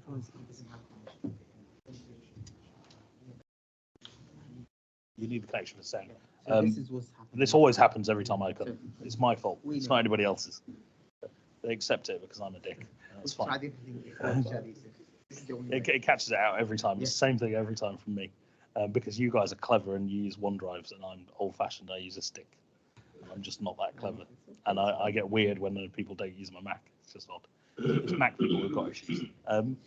So the Martin Bromley scenario is fascinating. Yeah. So his wife got seen by an ENT surgeon. She was listed for routine FES. She had no medical problems in any way, shape, or form. She was absolutely fit as a fiddle. Yeah. They have 2 young kids, one aged, I think it was 5, and the other one was 7 or 8. Yeah. She goes in, she's anaesthetized, the airway collapsed, she died as a consequence of it, and we'll talk about that in a second. So on the background, Martin Bromley is in the background of being an airline pilot. He has massive experience in what's called human factors. Yeah. So human factors, this stuff is almost 20 years old. Yeah. But it's something that's really important to think about at the forefront of your mind. Yeah. So airline pilots basically look at something called human factors, knowing that 75% of air traffic incidents can be corrected by just simply looking at human factors. So 3/4 of all airline injuries, any outcome, could be stopped by looking at human factors, which is part of the reason why it's the safest mode of travel. Yeah. So let me run you through Elaine Bromley's demise, unfortunately. Yeah. So she had a pre-op assessment done that morning between 7 and 8 o'clock. She was sent for early. It's a very efficient hospital. She was down in the anaesthetic room for 8:35. Yeah. The anaesthetist who was there was very senior. He had 16 years of experience. He was described as being diligent and proactive and sensible. Yeah. They were going to do an LMA and then they were going to take it through for the FES. Put the LMA in, didn't fit right. They changed the LMA size. They gave a bit of muscle relaxant to make it easier to open the mouth to get an LMA in. So they did a size change correction, which is normal and fairly standard practice from an anaesthetic point of view. But what happens when you give the muscle relaxant is you don't get your normal protective responses. So this started at 8:35. At 8:37 on the anaesthetics machine, her SATs were already documented to be 75%. Within 2 minutes, she dropped her SATs by 25%. Yeah. At that point in time, they'd converted to an attempted intubation. So they tried an attempted intubation at that point in time. The SATs at 8:39, so 4 minutes later than when they started, had dropped to 40%. The ENT surgeon who was in the room, who had more than 30 years experience, he came in from theatre into the anaesthetic room when he heard the kerfuffle. The adjoining anaesthetist from the theatre next door also came through because of the kerfuffle, and 3 nurses initially came in, and they were joined by the sister as well. So there were 4 nurses who joined the room. So we're talking of all of this of happening in under 10 minutes. Yeah. The 3 consultants, so 2 anaesthetists and an ENT surgeon, all continued to try to intubate repeatedly. Yeah. The nurses at that point in time, with their own initiative, one of them rang ICU, one of them got the trachea tray ready and even brought it to the anaesthetic room. They spent 10 minutes in a can't intubate, can't oxygenate scenario, which sometimes used to be called can't intubate, can't ventilate, but now they use CECO, so can't intubate, can't oxygenate. So they ended up in that scenario for about 10 minutes, and there was repeated intubation failures. The thing is, they were complete bottlenecked at that point in time. So they were all thinking about how do we get the airway, how do we get the airway from the top. Fit, young person, we need an airway from the top. They continued to intubate, and for a further 15 minutes, they continued. After 25 minutes, they managed somehow to get our oxygen up to 90%. Yeah. The airway was still not secure, and it fails for another 10 minutes. Yeah. And in that scenario, you've got this really unusual thing that you have somebody who can do a surgical airway. You've got the kit for the surgical airway. It's been brought to theatre, but everybody's vision has gone, we need to secure the airway from the top. They've completely forgot the situation, the time of the situation, how to proceed with the situation overall. And these are some of the human factor failings. Yeah. There's also a bit of a hierarchy system. Like, I find the NHS always a bit weird because it's kind of like a military organization, but not. So there's a pseudo-hierarchical system, but we're also about freedom of talking. But often people fall into the scenario that you stay in the hierarchy system. And this is one of the reasons why I do introduce myself by my first name, because it tries to stop things like that happening. Now, they had the kit. The nurses even rang ICU. The anaesthetist said, why are you ringing ICU? Because she doesn't need to go to ICU.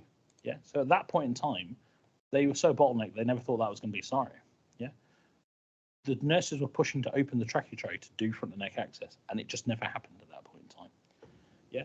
So in this scenario, you've got a loss of control. Yeah. You've got a loss of awareness. You've got problems with leadership overall. Issues of prioritization. A comes before everything else. And I always say this at a trauma call. A is first.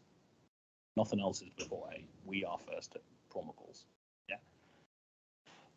Prioritization, and then there's the issue of the awareness and time, and this all came out in the inquest. Yeah. And like I said already, 75% of airway accidents are stopped by looking at human factors and looking at these types of things. Yeah. And it allows for an organization to allow you, probably slide 4 or 5. I suspect a little ball.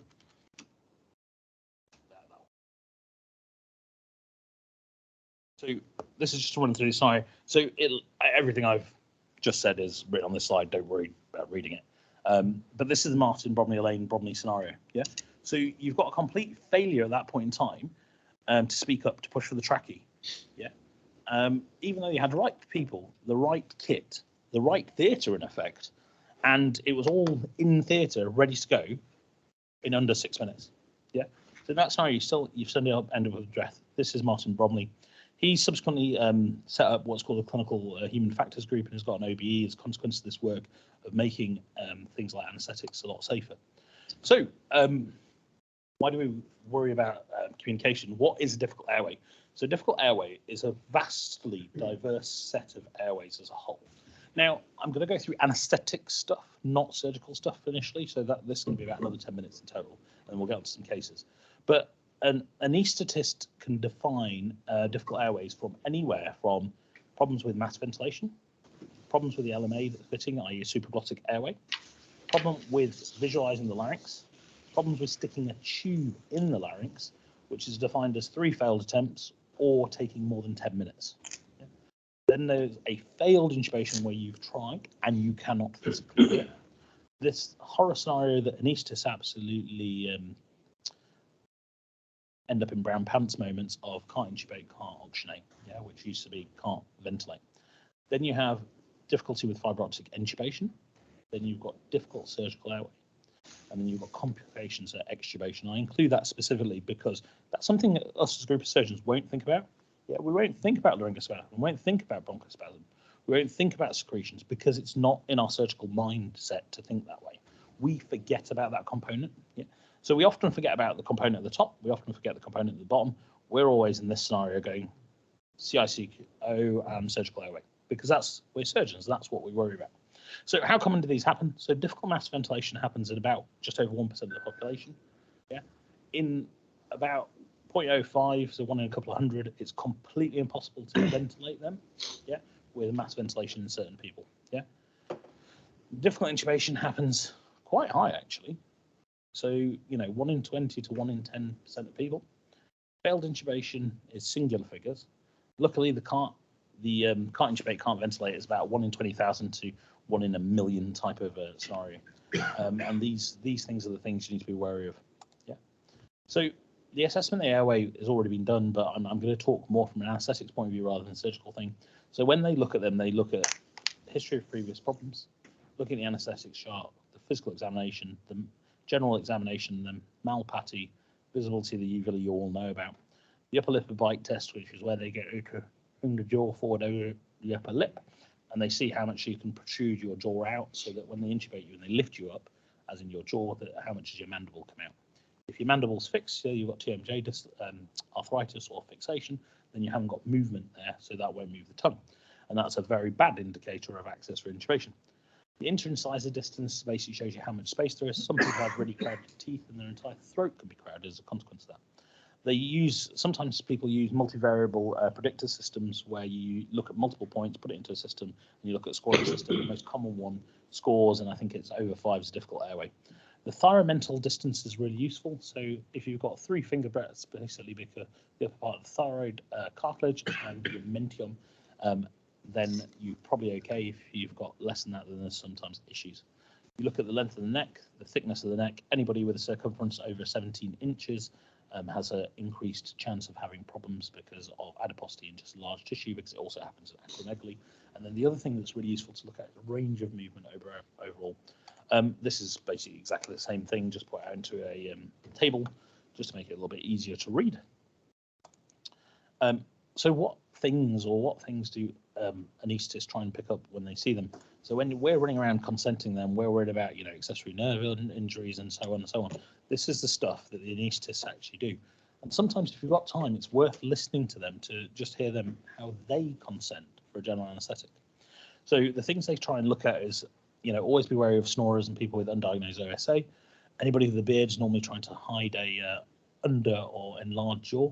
Never trust a man with a beard. Your Malpathy score is indicative. So I have a Malpathy score 3, yeah, but I've had a general anaesthetic and I've been told very clearly to tell the anaesthetist next time I have a general anaesthetic, I look like I've got a difficult airway, but actually the second I've got muscle relaxant, you can put the laryngoscope and my jaw lifts up and it's really easy view. So I know for a fact that I would be classed as, from a weight point of view, from a beard point of view, that's high risk, but I know that I'm not anatomically high risk. So these things are always taken in caution, and the anaesthetists make a point of telling people exactly this. So the people who are false positives, so I'm a false positive, and the people who are false negatives, so if they think it's going to be okay and they suddenly get a surprise, and then they often put a safeguarding, or sorry, not safeguarding, but an alert on the system to say difficult airway, yeah, so that people are aware of this. Older people are generally worse. Limited jaw protrusion that we've spoken about, so that's your lip bite test. Thyromental distance, so having less than 3 fingers between that, and that makes it tight. Big people with thick anatomy. Now, a dentalist is really odd. So not having any teeth makes your mask ventilation worse, but it makes you easier to be intubated. And this is because with the mask, they put the mask over and they've got to get a seal. Your teeth actually stabilize your lip and give you a bit more kind of structure. And hence with mask ventilation, it's easier. Whereas with intubation, And if you think about how you do a pharyngoscopy, a laryngoscopy, or a sophoscopy, you have to lift up and rise, and not having teeth gives you more space. So it's a weird double-edged sword. So, you know, they do worse in the cart oxygenate scenario, but they're easier to put the tube in. Neck movement we've spoken about. Think about congenital syndromes overall. Trauma is always a bit of a nightmare. Foreign bodies, if they're stuck in an important place. Acute epiglottitis with infective things. Tumours can always give you a variable anatomy. Radiation therapy is the single worst indicator of airway overall for anaesthetists. So if you look at multi reviews of airway problems, that is the worst outcome. So having a radiotherapy to your head and neck gives you significantly increased risk disproportionately compared to anything else. Inflammatory conditions, so we spoke about TMJ, rheumatoid arthritis, Angst-Wand. Goiter is just a pain in regards to front and neck access and previous problems. So we end up in this weird dichotomy of positions. So if you think about when we do bronchoscopies, and as we were talking about a minute ago about in a lovely talk about setting up the bronchoscope, you end up in this scenario in the sword swallowing position because that is what you're doing. Now that's where surgeons like them as patients to get to the airway. The anaesthetists tend to use the sniffing the morning position, which is more of a neutral position and almost kind of raised. And so there's this interesting dichotomy, and it comes down primarily to what's called the 2 or the 3 axis alignment issue, which is where there's a direct line of sight from your teeth down to your trachea, but there's also a curvature from your throat / your tongue overall. And it's a combination of the alignment of both. For us to get lots of instruments in there, we like this. For them to use curved stuff, they like this. And so there is always a bit of a positioning issue overall. Yeah. So can't intubate, can't oxygenate, so CECO events. So the difficult airway guidelines say that when you actually review all of this, and these are really actually very straightforward guidelines in the grand scheme of things, most of which we've covered. They've gone away from needle cricothyroidotomy, and in effect, your front and neck access should be 3 things: a knife, a bougie, and an ET tube with a couple. So most ICUs in the UK tracheostomize their patients via percs nowadays. Yeah? And in 2018, it was 70% of trachees are percutaneous. Yeah. So if you work in a large centre like Nottingham, they'll perk anybody. Like they'll perk people 2 times the size of me. Yeah. They will not have any hesitation of perking people with BMI of 70. But it's very much dependent on your centre. Now the problem with that is that it's great that they do it. Yeah? But the issue comes is that ENT surgeons used to get good at doing trachees by doing the easy ones to get ready for the hard ones, if that makes sense. But you don't get to do the easy ones. Yeah, Max Fax guys get to do the easy ones because they're the ones that have tongue resections, palatal resections, mid-face. They get intubated. They've often got a slim neck. Get their trachea done, so they get loads of practice of those. Yeah, so any big resection for a Max Fax, they get those. We don't tend to get those. We tend to get all the ones that ICUs go, oh, well, this is the 30% we don't do. ENT, thank you. Yeah. And that's where it comes in. So, and it's when you do your first trachea, and I can definitely hand on heart say that I know people have done their first trachees recently in this room, and those trachees are always the harder ones. Yeah, and don't kick yourself when you start, and it's just having a logical manner to take you through it as a whole. Yeah. Now the skills are being lost. Now there's 4 specialities in the UK that tend to do trachees. ENT and Max Fax are always top of the bunch because we're head and neck, and that's fine because we share the airway and we load it out to people. That's fine, but it is always ours. Yeah. Now the other flip side is in certain centres, plastics do them. So Nottingham City for burns will occasionally do them, and in the other group that we always forget about is the thoracic surgeons. So they do lots of them. Yeah. So the cardiothoracics often do them for weaning and all sorts of things. And so don't forget that cohort. But they're the 4 types of surgeons that you want around potentially. I wouldn't trust a plastic surgeon with a trachea, to be quite honest. I've seen more problems than not, I'd like to say. So if you look at emergency trachees, 87% of surgical tracheostomies in the UK are performed by ENT. Yeah? So we are the significant lion's shareholders of, ICU trachees and emergency trachea holders. Yeah. Elective is slightly different because, like I say, Max Fax do quite a lot. Hence, front of neck is not always available because there's only really 4 types of surgeons who are there. You can be in a massive centre like Nottingham and you get a trauma surgeon. The trauma surgeon won't be doing your trachea. They'll be calling ENT or Max Fax to see your trachea very quickly. So for anaesthetists, if you haven't got emergency support, like I said, you need 3 things: a scalpel, a bougie, and a small ET tube. So I'm happy with a 5 or a 6, whatever works. Yeah. And the difficult airway guidelines say this very clearly. So you do what's called a laryngeal handshake. So if you're left hand dominant or right hand dominant, it doesn't matter. You basically set yourself up so that you're stood on the side of the bed that your hand's not on. So if you're righty, you stand on the left, and vice versa. Yeah. Put your hand one side on either side of the larynx. You put your fingers vertical. Do a vertical slit. Put down. See your cricothyroid membrane, and the way I think about it is come from the top, hard thyroid cartilage, soft boingy is the way I think about it, rock hard cricoid. You slit horizontally straight through that, whack your bougie in, whack your big tube in, put your cuff in, get your CO2 trace, hold it there, then sort out the airway afterwards. Yeah? Quick way of securing it. Yeah. Most anaesthetists will never have done that in their entire life in real life. Yeah. I remember I was an ST3 in Nottingham, and I got a call to Mansfield on a Sunday morning when the registrar for anaesthetics had done exactly that. And it really is very, very rare for them to do.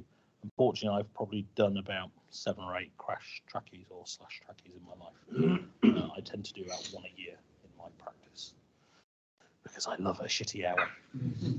Yeah. The interesting thing is, if you look at these outcomes, and Andy Norris used to be the senior anaesthetist at Nottingham, and he used to be the TPD for all of anaesthetics for the East Midlands. And so this is an editorial written to around the DAB guidelines. And actually, when you look at outcomes for front and neck access, anaesthetists get the airway 1/3 of the time. So 2/3 of the time, they can't get an airway from the front of the neck. Yeah.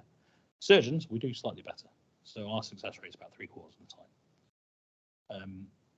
But it's still not 100%, and it'll never be 100%. But you've just got to be aware of that. So if you're in the scenario that front and neck access needs to be there, you need to kind of step up and just get on with it to a certain extent. Yeah. And don't be afraid to go, I'll take my rental back, because it's my rental and you don't want a dead patient on the other side. Yeah.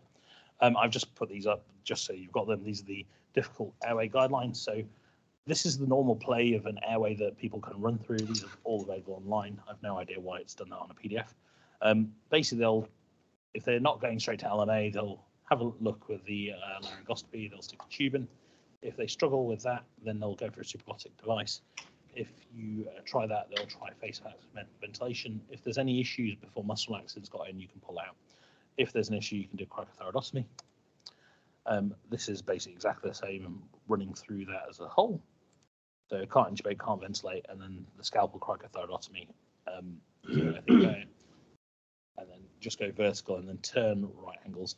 There's a really good video online on YouTube with the difficult airway guidelines. It's about 5 minutes, and it's really clear and precise for this. Yeah. So don't forget other options. Just primarily, it isn't all about can't intubate or I can't get an ET tube in front of the neck access. There are loads of airway adjuncts, so nasopharyngeal airway or a pharyngeal airway aren't bad things. Supraglottic airways are okay, and I have to admit, in a 7-hour-old kid that I did a crash trachea on, which I will talk about, I think, is one of the cases, as a ST6 in a premature kid. That's what saved me a lot of time and hassle to give me more time to do the trachea on this kid in a rush in the middle of the night. So don't look down on supraglottic airways in those types of scenarios. Sometimes what we have as an issue in ENT is we sometimes get supraglottic or glottic issues. So supraglottic airway in those scenarios can sometimes not be helpful, whereas a lot of things it is helpful. So if you're having a colonic resection, they love supraglottic airway in effect, or in that scenario, if you're can't intubate, can't ventilate. So intubation, including fibre optic, don't fall on the knife of you need to go difficult airway, need a fibre optic nasendoscopy with intubation, and you ask them how often they do one. Oh, I do once a year, twice a year, and you're like, oh my god, this is going to be painful. Also, don't push the anaesthetist out of the way. You have to have some collegiate nature. But if they are struggling, do step up and I normally stand there and literally watch them. I try not to say too much then. You can always tell when I'm serious because I go quiet, and I go stone quiet rather than being chatty. So you can always tell when I'm either annoyed or I'm really, really concentrating on the clinical scenario. There's something called VAFI, which I like, which is a video-assisted fibre optic intubation, which is basically a combination of using 2 video techniques. One is use a video laryngoscopy, so you can use you know, anything like a Mac blade or a gyroscope, and you intubate through the mouth, and they work really, really well. I've got a couple of scenarios of those. Needle crike, which are kind of going out of fashion. Slash trachea or surgical cricothotomy is a lot more formal than a formal trachea. And don't forget, there's 3 other things that people sometimes forget to buy you time. One is heliox, the other is steroids, and the last one is nebulized adrenaline.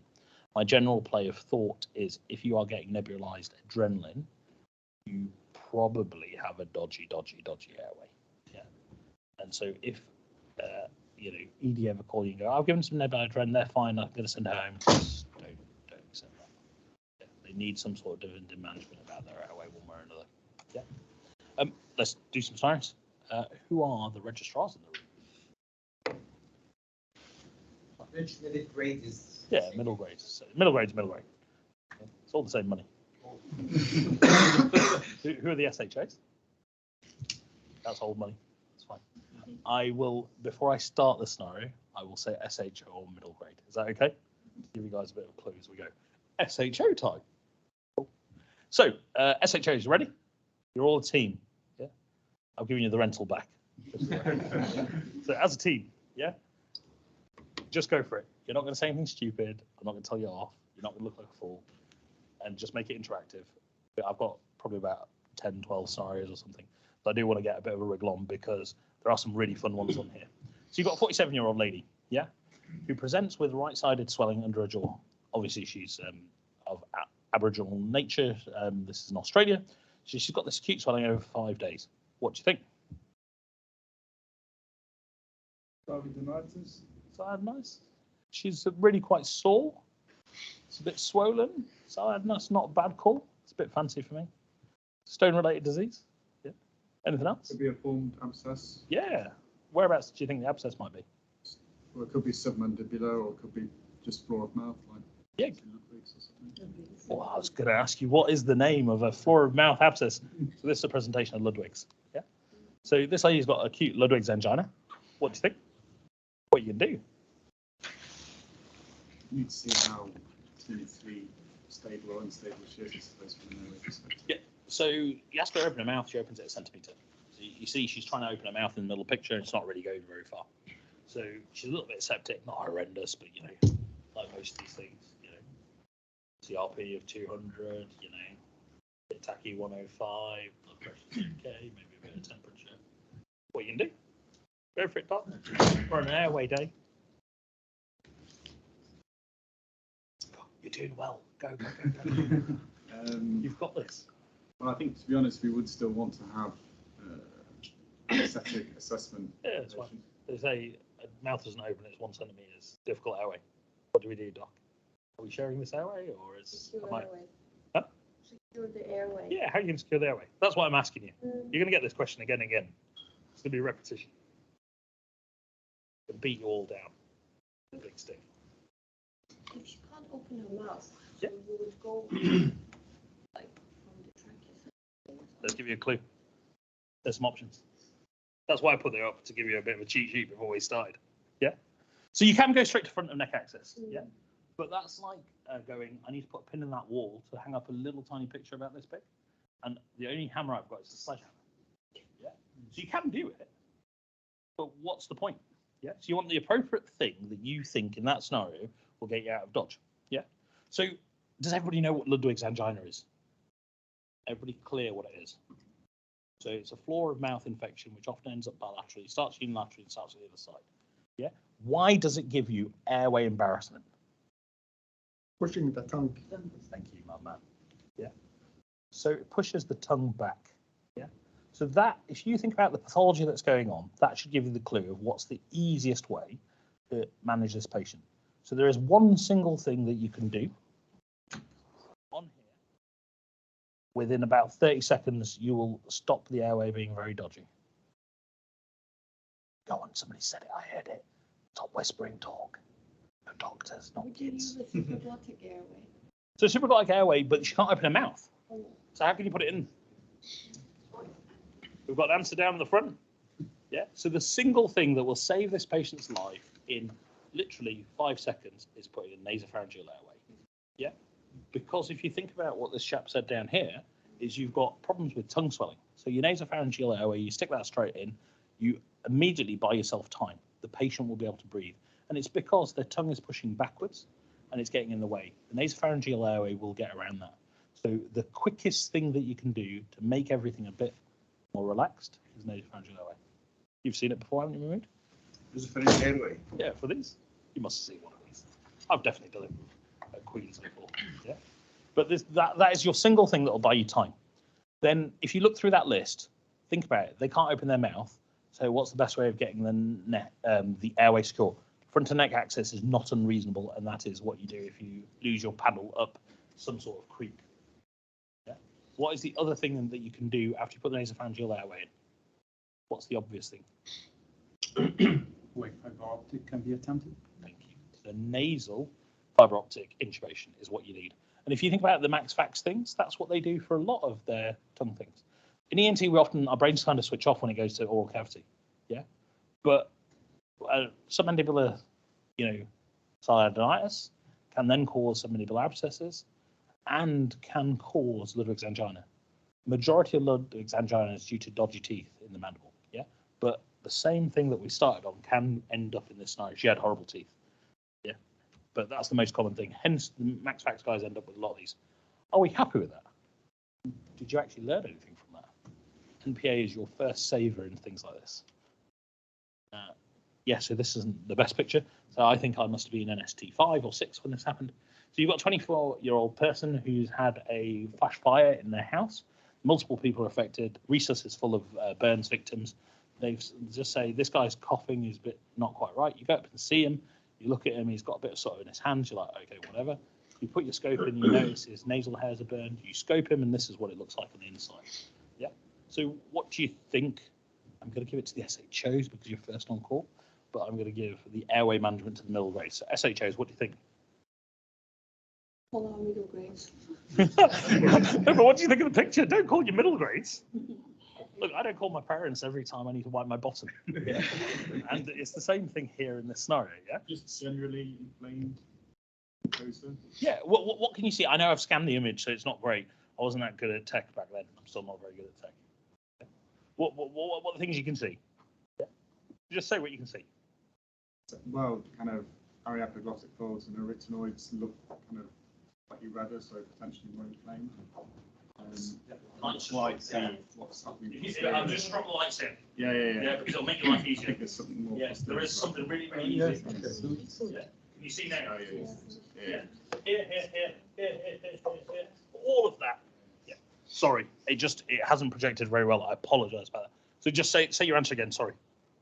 Yeah. So, well, just saying. Obviously, there's a general level of inflammation, but then obviously, there's kind of subtle things over the vocal cords. This is soot. There's a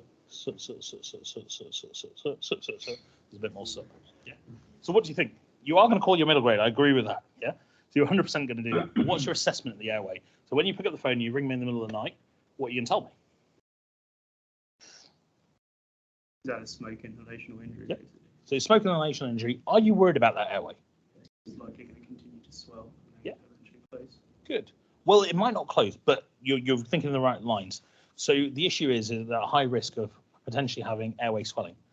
Over what time period does airway swelling happen for a burn? 2 to 4 hours. Yeah, so the majority of it happens in 2 to 4 hours. But basically, if it's not happening in 24 hours, it ain't going to happen. Does that make sense? So kind of the first few hours is kind of the golden window as a whole. If that's your scope and it's now 6 hours down the line, what do you think? So that's 6 hours. So I'm telling you, the worst of problems happen in the first 24 hours. The majority of them happen in the first 2 to 4. So you scope that patient, that's their larynx at 6 hours. What are you going to do with them? Observe with medical treatment. So this is a potential airway risk. You can observe them, not do anything. Yeah. Where is the safest place to put this patient? Good. Yeah. So the middle grades are all answering these bits. Yeah. So if you look at your airway assessment, and I have a much worse burn than this that I haven't loaded up the images, but we'll start with this one anyway. So in this one, you've correctly identified there's a burn. You should have your registrar be aware of this and see the patient. Yeah. And I would be miffed off if I was a consultant on call and the registrar hadn't seen the patient in this scenario. So you're 100% but you need to formulate a plan to go there. If we're saying that 6 hours later, knowing that the airway burn is highest in the first few hours, this person just needs to be in an area of safety. So they shouldn't be on like a singular ward that doesn't do airways, sat in a single bed at the end of the corridor. Yeah, they should be sat on HDU for 24 hours. It might seem like a complete waste of bed space, but it's the safest place to put this person. You need them to have rapid access to the anaesthetist, and you need to have rapid nursing observations on them. And so you just need a high intensity, so what's called a level 2 bed. Yeah, so that's what you'd give them rather than a level 3 ward-based bed. And the anaesthetists sometimes are fine with it, sometimes they're a bit funny. Yeah. Airway burns are also really high risk, so also consider if you're worried that they need to go to an airway centre that specialises in burns. So your local one here would be Nottingham. So, yeah, are we all happy with that? Yeah. So what would you give them medication-wise? Yeah, give them steroids. Give them steroids. What's Curling's ulcer versus Cushing's ulcer? Yeah, so you can get so Curling's ulcers and Cushing's ulcers as two slightly different ones. One is a traumatic ulcer as a whole, as in a stress ulceration, and so you're giving them dexamethasone. So I'd have real low propensity of giving them really high dose PPIs as well. Yeah, so they've had a massive stress from the fire, and then you'll give them a load of dex as well. So give them PPIs, go big, go home. Yeah, because the last thing you want is about 3 days them to come back with an ulcer and perf, and I've seen it happen enough times in my life. Yeah, so yeah, go for it. So I saw a guy who'd been in a house fire and he got some soot around the nose, burned, nasal hairs, the whole thing we talked about. I was with my registrar, we scoped him, and the airway itself looked pristine. Fine. Yeah. This was the first kind of hour, 2 hours we saw him the moment he came in through the door. Would you still give steroids then? So you can argue about steroids in that scenario, but if you look at your risk benefit in that scenario, the safest thing is to give them steroids. So a singular dose of steroids, 6.6 milligrams or 6 milligrams, has a 1 in 3,500 chance of having avascular necrosis of the hip. So it is very, very, very, very unusual, because that's your offset. Yeah. But I have no problem. Did they observe them? Yeah. So they did everything else. Yeah. You've seen it. Like, you guys have all seen this. You know what you're doing. You just need to solidify it in your head. Yeah. Just a quick question. Yeah, please. How long and when we have the hold the Dexa before discharging the patient? Oh, I'd literally just give them one shot and I'd leave it. Yeah. So I don't do a 24-hour hold on these because it's going to be an acute setup. So everybody gets really funny of, oh, you give them Dex, you need to stop for 24 hours and send them home. So that's fine in certain conditions. But one-shot Dex, I wouldn't worry. Yeah. This person isn't going to get refractory edema 2, 3, 4, 5 days down the line. Yeah. But this patient will stay for just one shot. Yeah, one shot.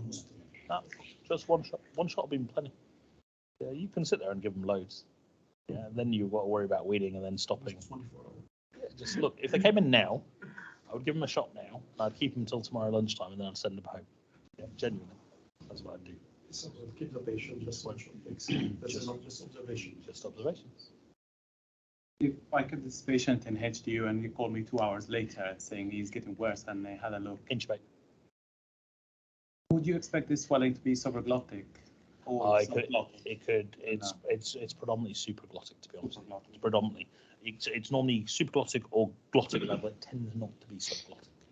It'll be fine once we pass. So tracheostomy will be an option in case. Yeah, but you don't, like in these, you don't need to. As long as they haven't got loads of flash burns here and they can extend and they've still got good mouth opening, the anaesthetist will intubate these with no problems. Yeah.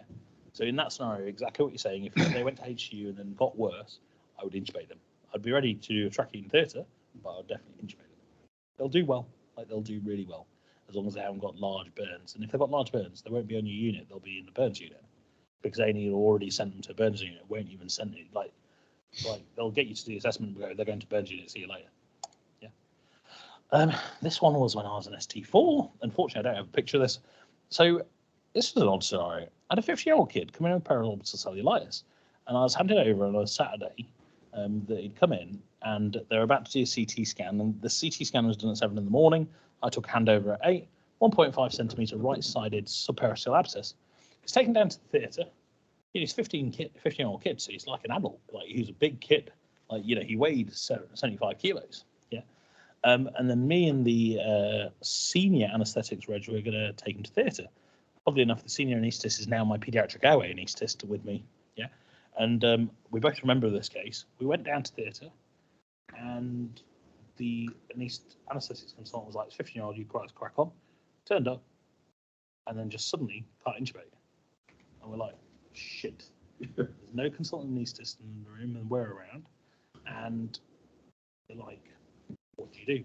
And he's put the laryngoscope in, and he's like, "Hang on, this doesn't quite make sense. You've got a kid with an eye problem on this side, but his larynx on that side's completely turned around, and I can't really see the airway.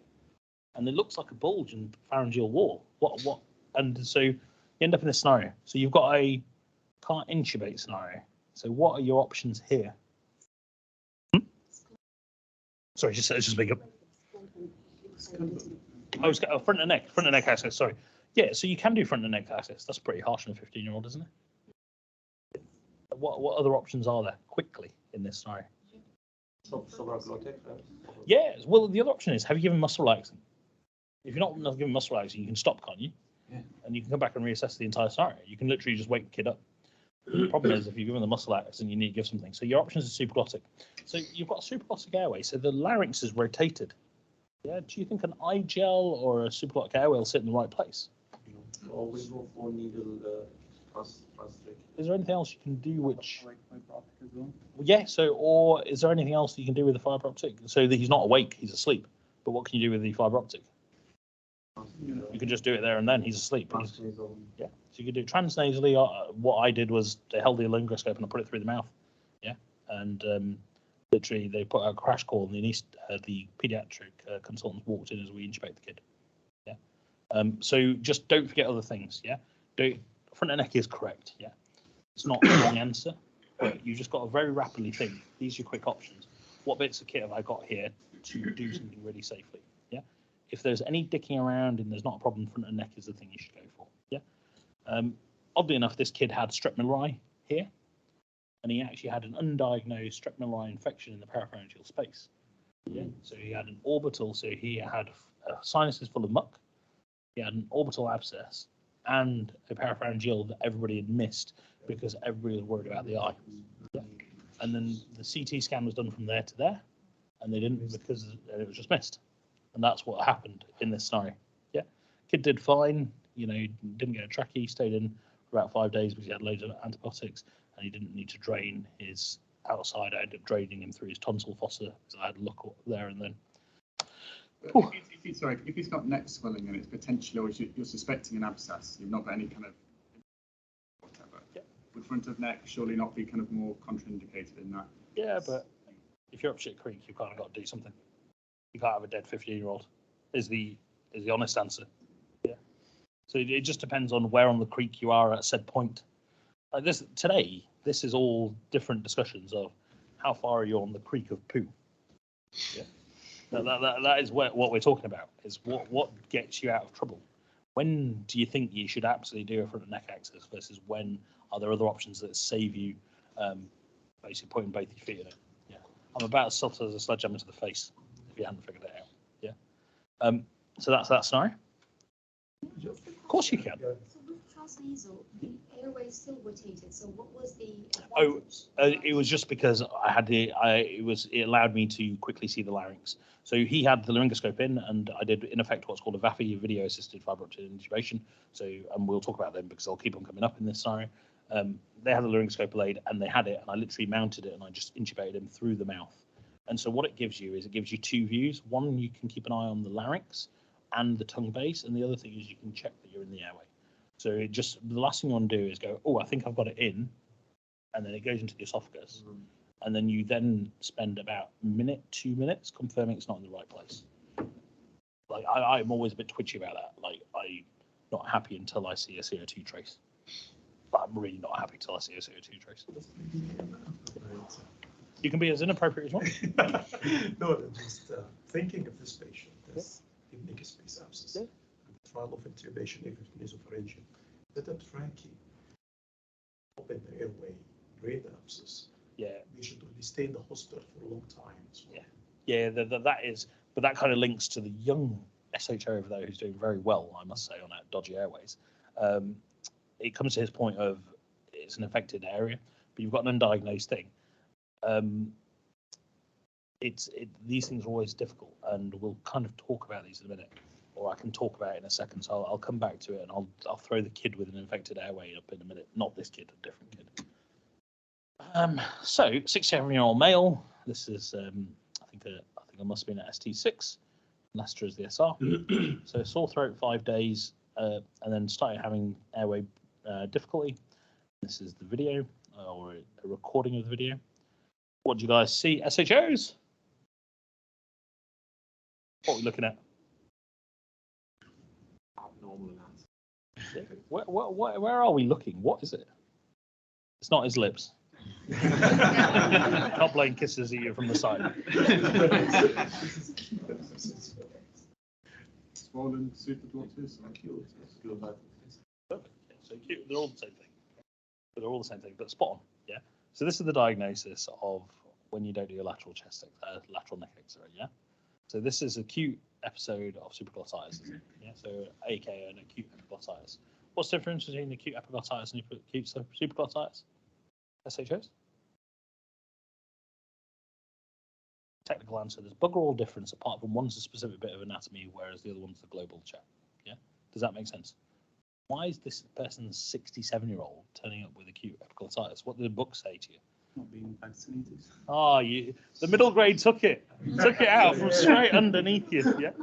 So, you know, your books say epiglottitis happens in kids, they sit in the tripod position, they sit like this. Yeah. I can tell you on one finger how many times I've seen that in a kid.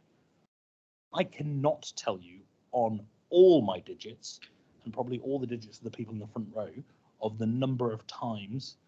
Immunocompromised is not unreasonable, by the way. Diabetes mellitus is also immunocompromised, so that's not unreasonable as well. Not that I'm trying to respond to the teams, guys. Yeah, we're not vaccinated. Yeah, we're going to come to not vaccinated in a minute. I'm glad that it's working online. I love it. Yeah, no, definitely not vaccinated. So the issues with this as a whole is the books tell you it's always kids. It's not kids. Yeah. How many of you have seen supraglottitis, epiglottitis in the room? I expect most of you put your hands up. Put your hands up. Yeah. Adult. Yeah, loads. All of them are adults. Yeah. So as this chap over here has told you, he's very clearly told you the answer. Yeah. But the Haemophilus influenzae vaccine came in 1985. Yeah. Assuming you're a sensible person, you vaccinate your kids. I hope no doctors' kids are anti-vaxxers. But if you vaccinated your kids in 1985, it has died out in children completely. Yeah. Who turn up are the people who are not vaccinated, who were basically 20 years old or 18 years old in 1985. Yeah. So if you think that chronologically now, they're in their late 50s. Yeah. For them to be able. So you will, when you see these people are 50, 55 plus. Yeah. That you should see. Yeah. So you should always register that in your head, and that's why you keep on seeing them. So everybody who's seen supraglottitis or acute epiglottitis, how many of them are in adults? Everybody? Yeah, that's why. And like I say, I can count on a hand as a whole. What are your options for airway management in acute epiglottitis in an adult who's sitting up, who's just saying, I'm short of breath, and they've got that scope? Go for it. Urgent tracheostomy. Huh? Urgent tracheostomy. Yeah, you can do an urgent trachea for all these cases. Every case. Sorry, give me 1 second. I'm going to start here. We should be in safe environment. Yeah. If tried for intubation ready, but failed for tracheostomy. Yeah, fine. That sounds reasonable. So starting from the medical. Yeah, so you want to immediately give this guy nebulized adrenaline. You want to give this guy a whack of steroids immediately. If you've got Heliox there and then, everybody know what Heliox is? Combination of helium and oxygen, so it's lighter. So it's lighter, so it's easier to diffuse down a small space. So does everybody know where your Heliox is kept in your hospital? No. Who said yes? Resus only. Good. So it's normally only kept in 2 places in our hospital. One is resus only, and the other one is the airway theatre, which is Theatre 1 at Royal Derby Hospital. They're the only 2 places with canisters. Have you ever tried to get it? I've tried it, but they say we don't know where's the bottle. Yeah. Where's the tank? We don't know if there's any gas in there. If there's any gas in there, we don't know where the bottle is. I'll have to go find it. If you're in the morning, it's okay because you will find the nurse in charge. Yeah. It's there. But if you late night, it's not nightmare. So, see, the honest thing is, Heliox buys you time. but don't mess around if they can't find the heliox quickly. It is worth knowing where is the heliox in your hospital, because every hospital is different. Our trust, we specifically make a point of it being in 2 places, yeah? Because then if it's not in one place, I know where it is in the other. So I know where it is in the theatres, yeah? So I can just go get the bottle myself or send somebody to go get it. Yeah? But it's really important to know those types of things, yeah? And it sounds really stupid, but that can make a big difference. You know, it can give you an hour or 2 in this type of scenario. So what you've said is correct. What is the main way anaesthetists try to tackle this airway rather than we jump straight to front and neck access? How many of your supraglottic airways, issues like this, have you stuck a trachea in? Yeah, 1, 2? Yeah, so, but that's the point. The majority of you, so more than half the room lift up your hand to say you've seen this. More than half of you have said you've seen it in an adult, but only 2 or 3 of you have said that you've done a trachea, whereas all the answers immediately were trachea. Yeah? Yeah. Think about what you've seen in real life. Yeah. It's usually the discussion with the anaesthetist. This is the true shared airway case. Yeah. So this is the true one where you are having an equal discussion. So this chap had an awake fibre optic and he was completely fine. I have to say, every single one I've seen of these, we've always managed to get a top end airway, and I've seen lots of them, unfortunately. Yeah. Just the most important is actually when you say intubate, what do we mean by intubate? Is it awake or the patient is asleep?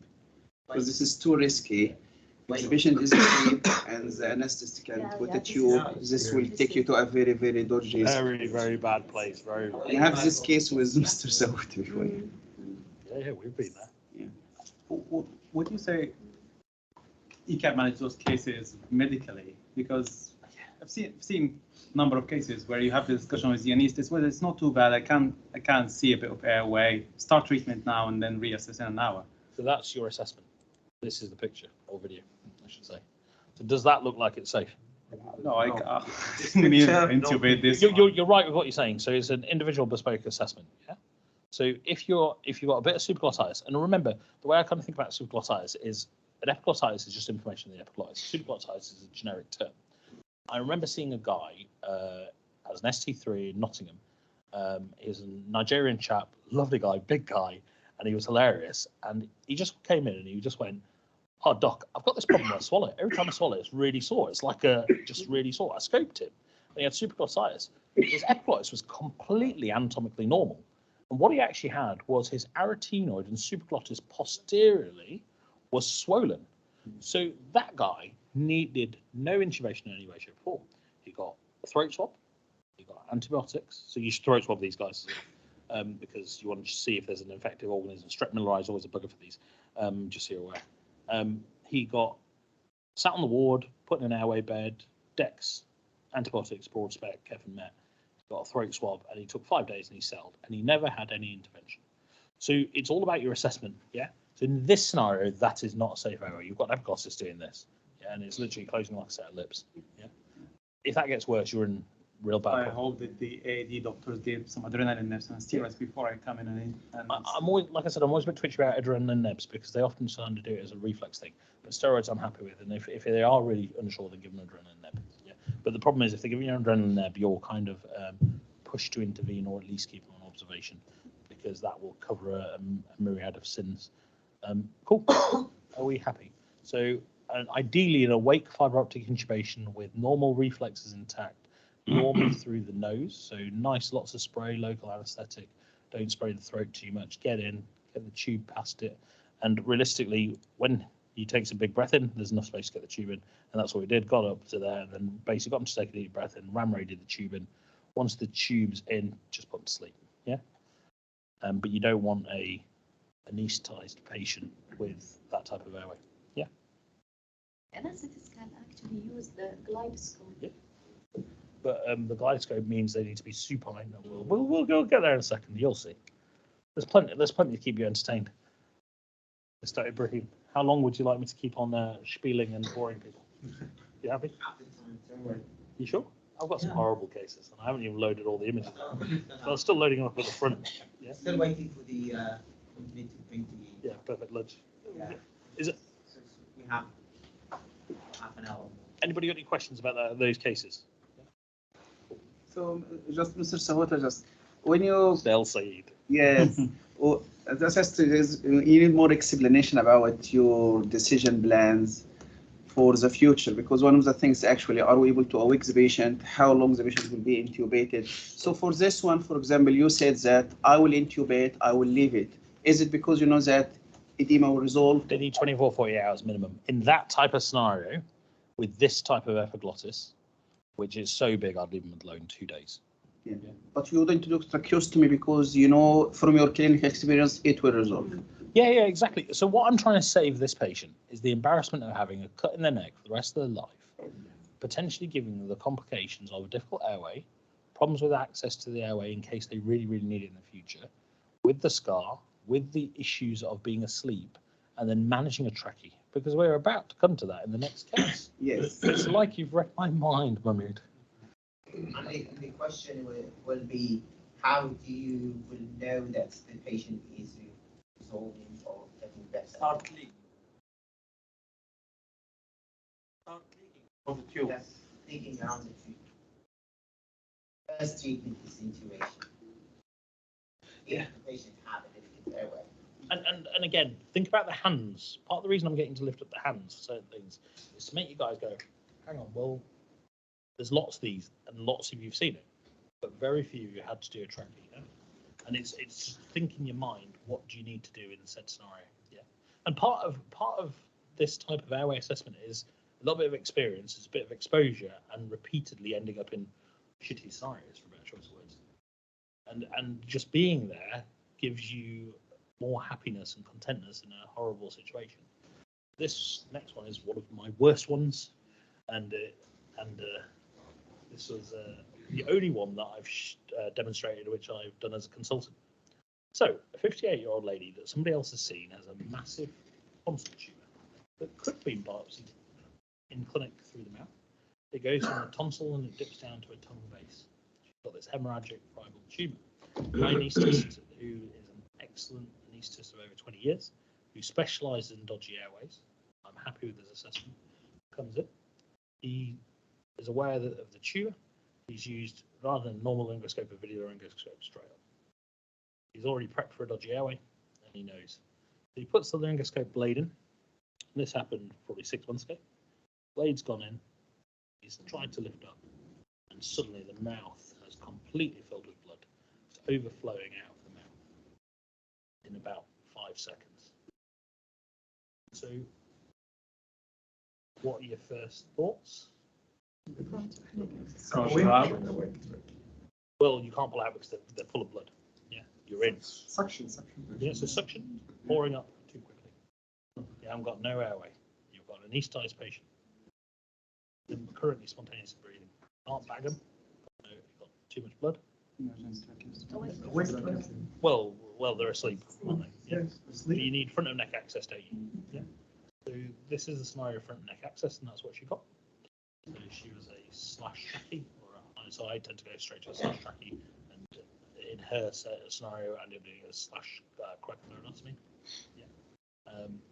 So I basically got the knife, vertical incision, push in, ET tube, 5 or 6 is plenty, just to whack it in. Then how do you finish off? You can't you're not really finished. You haven't really done anything. Yeah, suction and then inflate the cuff. Yeah. So you've done that bit. Yeah. So you've inflated the cuff. So she's currently lying in the So she's in the anaesthetic room. She's got an ET tube. Her airway is secure.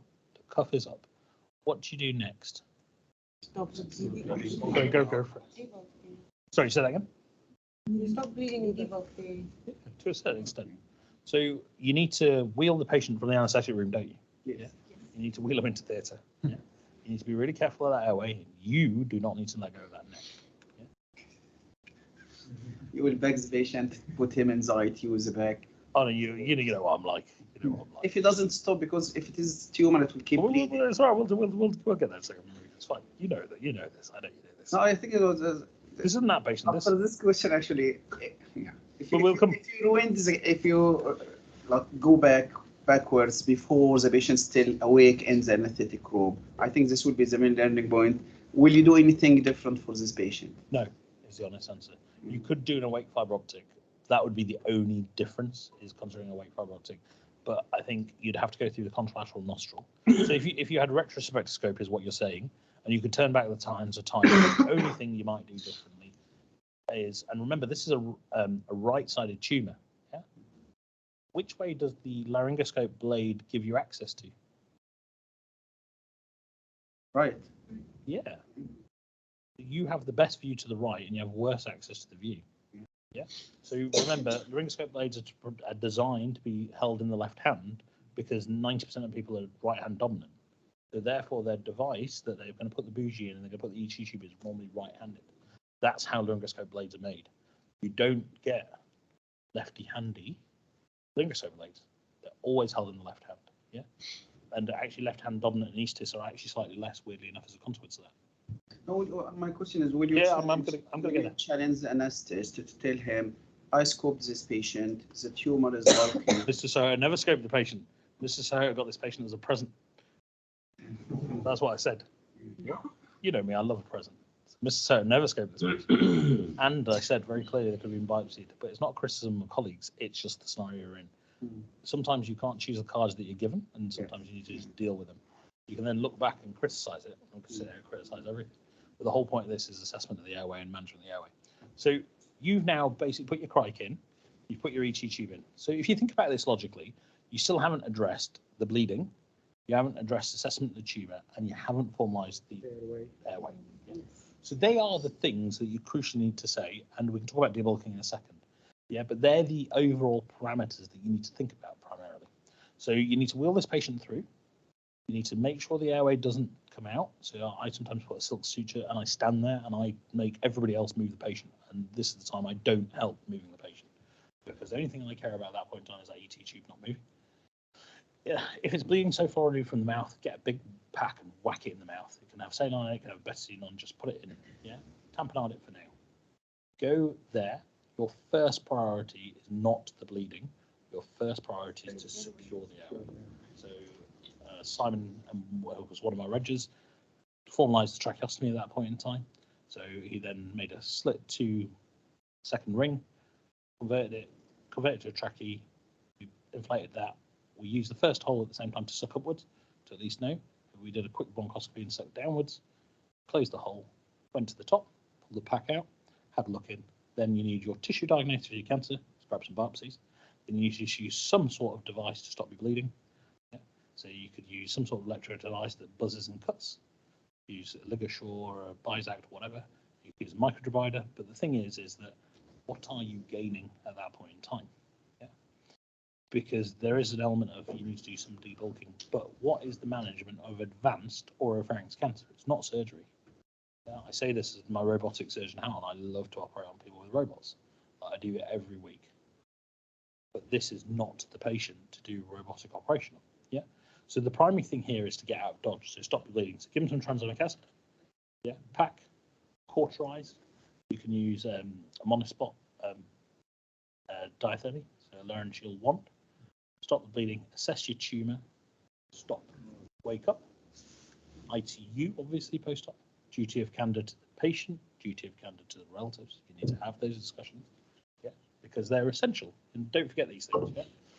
And then you need to then think about, what do I need to do to take this tracheostomy out, yeah. So this patient, like I said, was 50 female.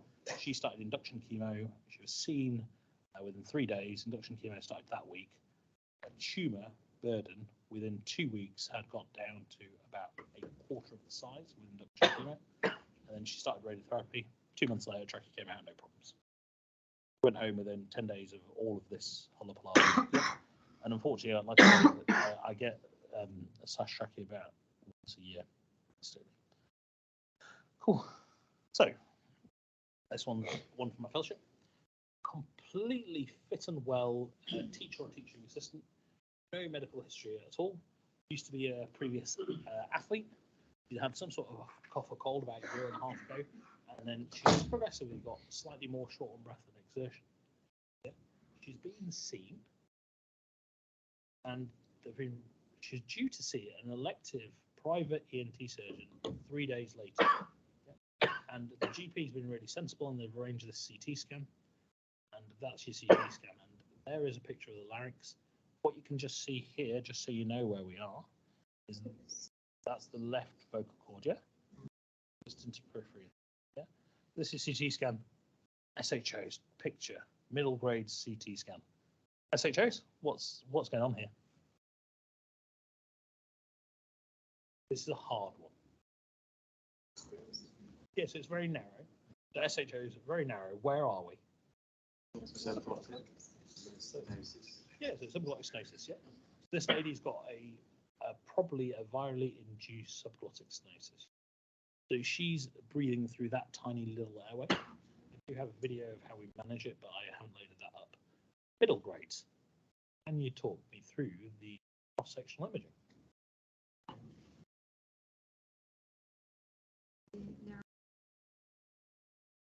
We can also see if it's just membranous or it's also front part. Right. Do you want to just quickly try and point at where the narrowing is? It's on the next picture, I promise you. You just go for it. Yeah, that looks about right. Yeah, perfect. Can everybody see that shelf? Yeah, so it'll be on the next picture, yeah? You see the shelf. Suddenly everything's there. Now, the CT scanner, remember how CT scans work. If they work as cross-sectional X-rays, your 3D anatomy. If it's quite thick, it's very easy to see in the CT scan. If it's really, really thick, it's not that good to see in the CT scan. So that obviously looks bigger than that, but that is the true airway, yeah? And so you're looking at a couple of millimeters, yeah? What's your airway plan, guys?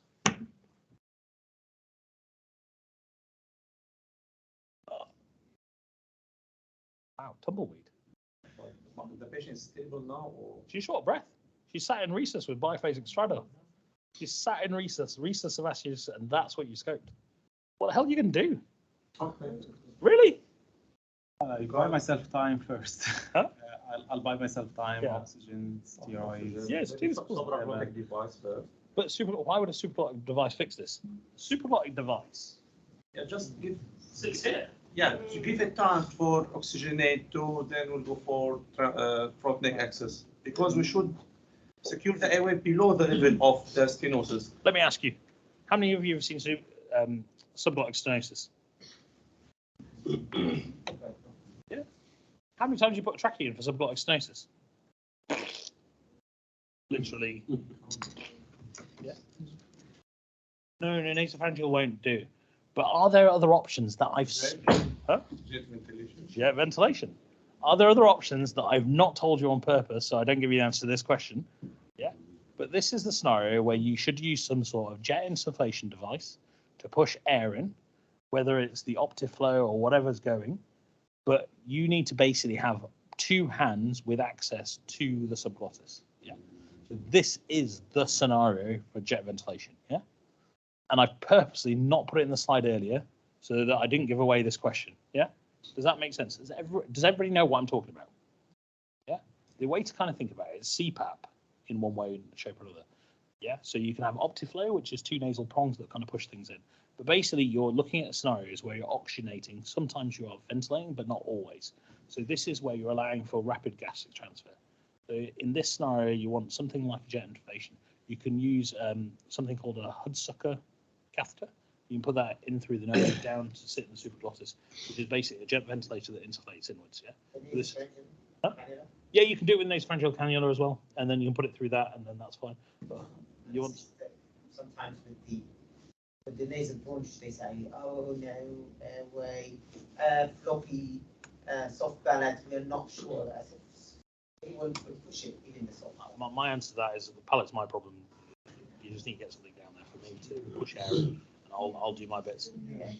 What is your rapid, very quick, fixable solution for this procedure?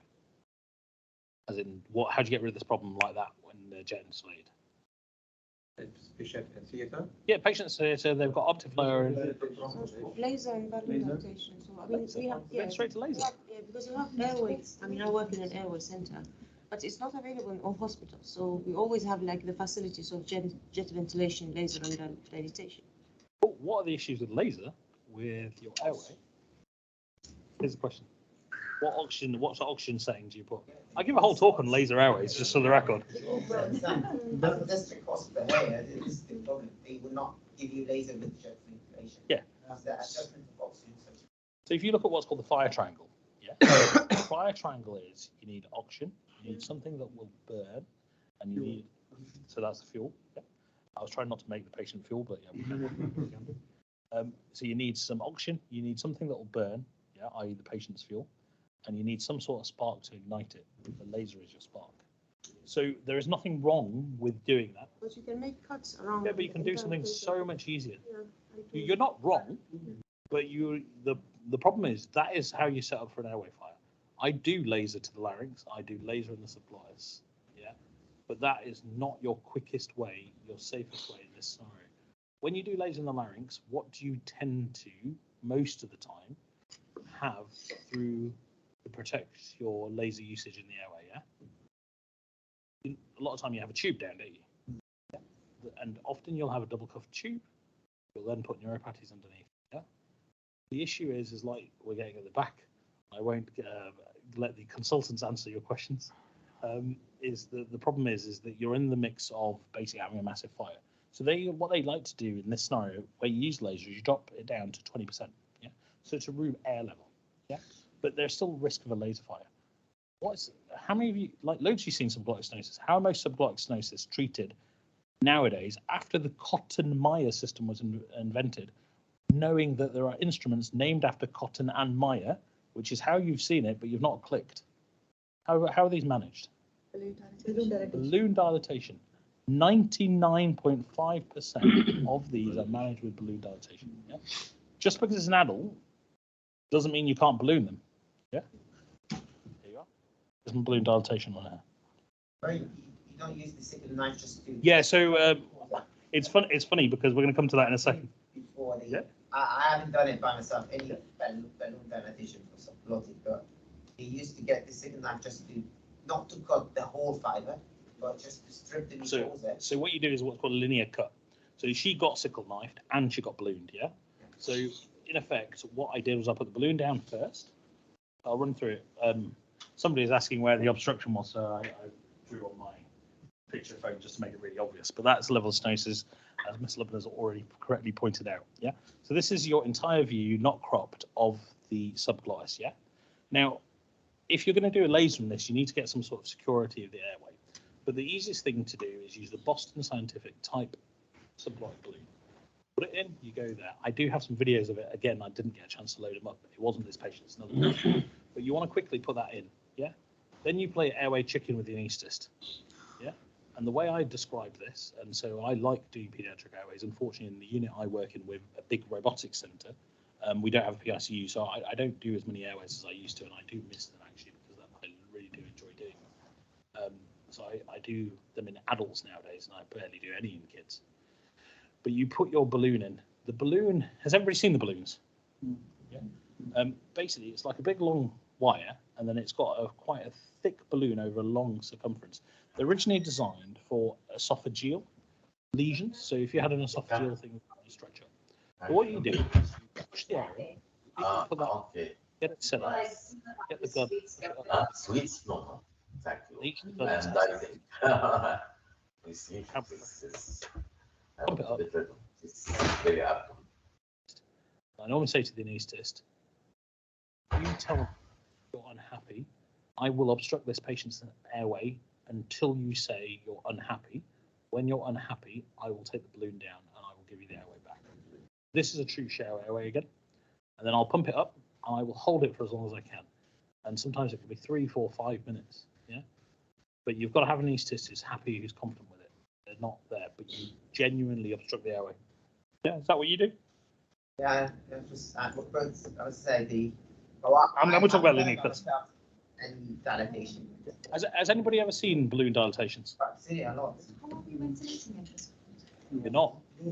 You're obstructing. So the 4 people who've seen balloon dilatations, does that sound very reasonable to what you've seen? But that is what is done.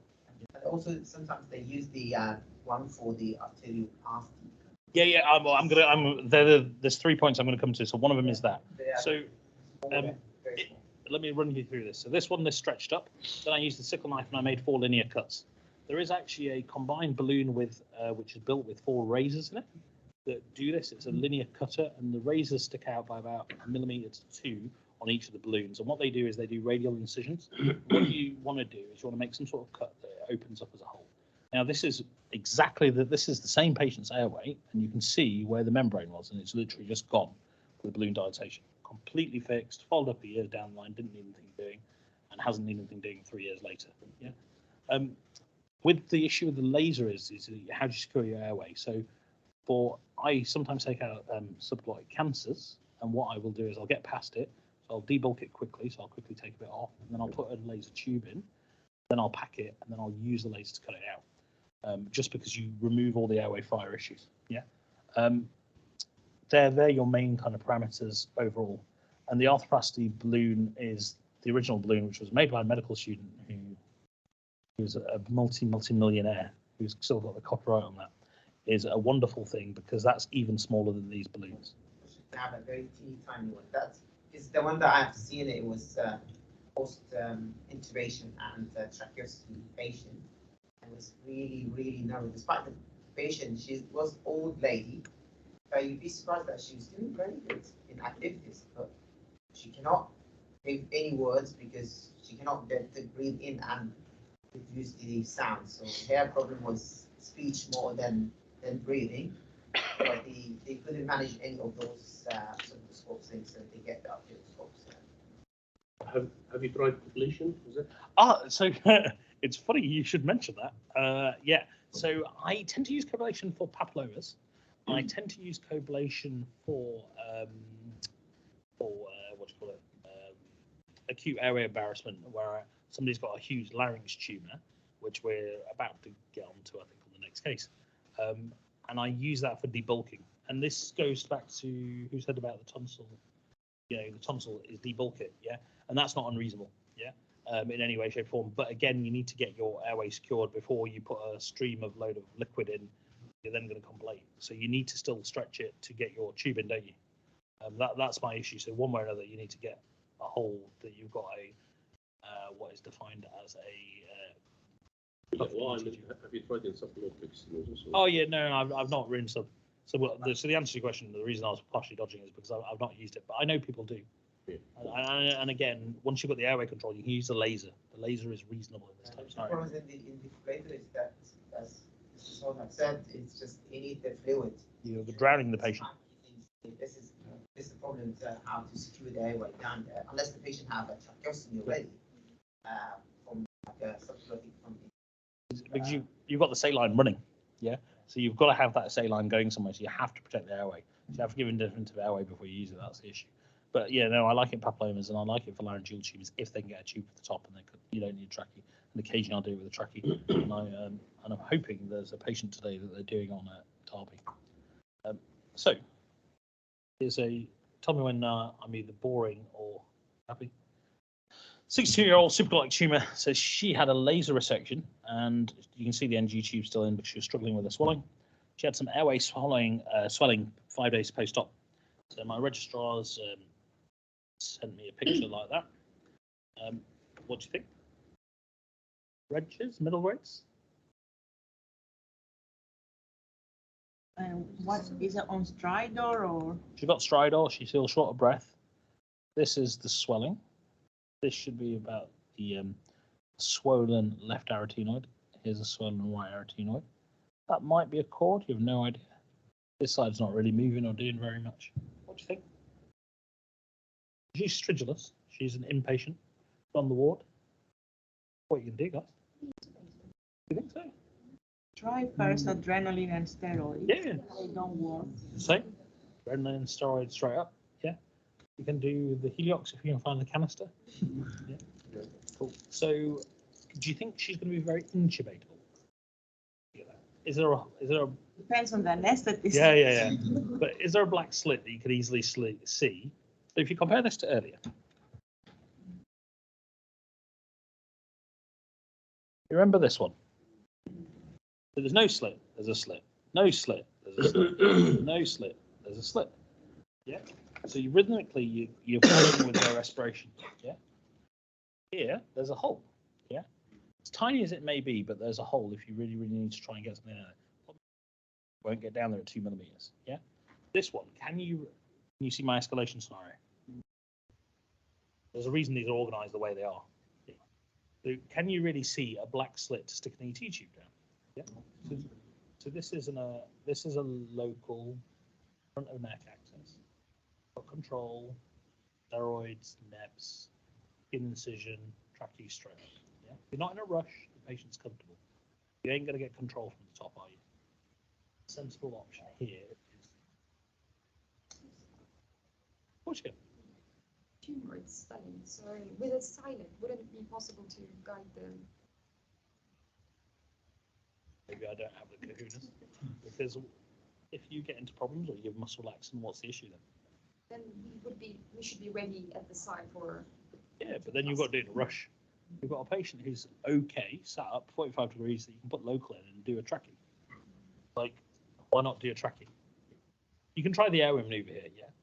But if you get into a problem, you're going to get into a real big problem very, very, very quickly. You try a supraglottic airway, probably not going to work, is it? Again, because you're swelling supraglottic. Yeah. Which is why I've chosen the supraglottic cancer. So how many days this laser inflammatory edema will take to resolve roughly? You're going to see. Friday the 18th, Monday the 21st, there's the images. 3 days apart. You know me. I'll have an answer for you. Would you prefer to go with awake tracheostomy in this patient?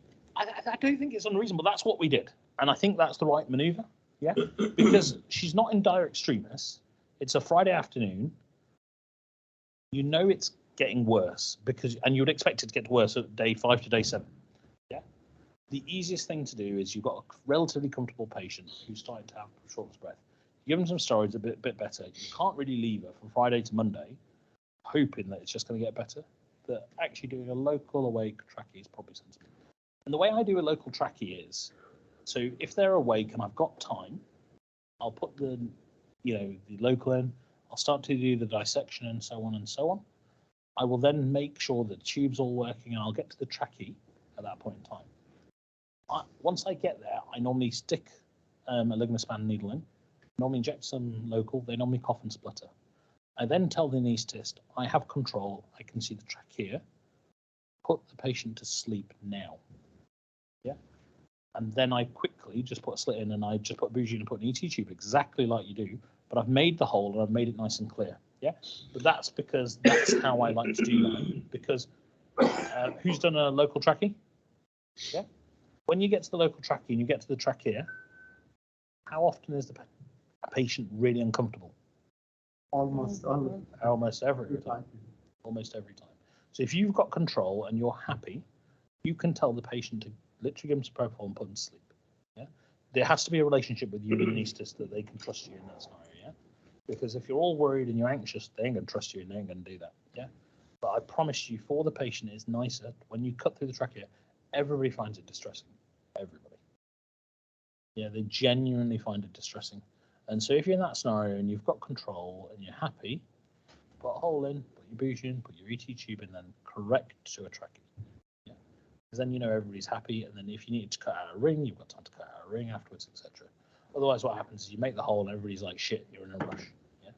And everybody's unhappy in a horrible situation. Because all these scenarios are not nice. Yeah. And the problem comes, and this was the same thing with the bleeding tonsil tumor.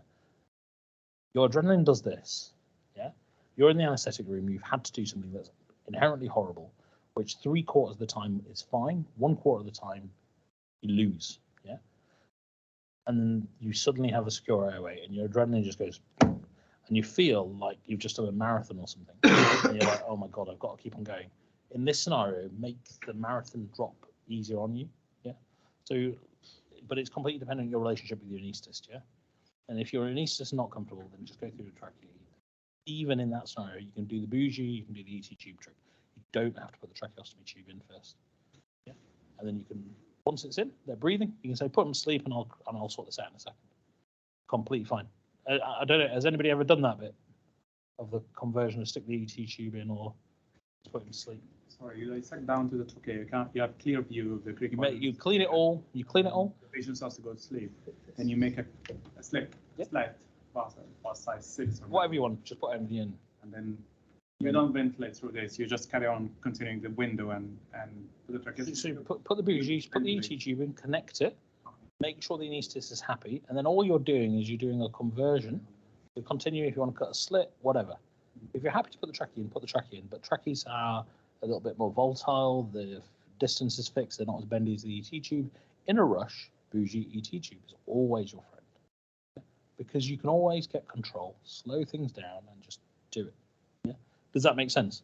So, but it's your call. If you want to put the trachea in, do it. It's just a little bit more fiddly. You know, you've got to get the 90-degree curve. It depends if it's Shiley or XLT, because you know the XLT is a 90-degree curve. The other one's an angulation. It's like, what do you do with all this?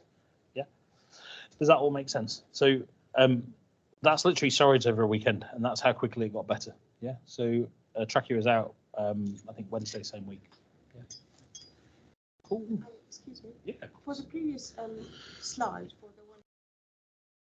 So if is it supraglottic or transglottic? Because there should be an imaging before they did the laser, because there is no way, like 5 days post-op you can see this lesion, unless you miss it from the start. Yeah, no. What's the explanation? I mean, the explanation is she's been working for her cancer. Her cancer's been chopped out, and she's got supraglottic swelling.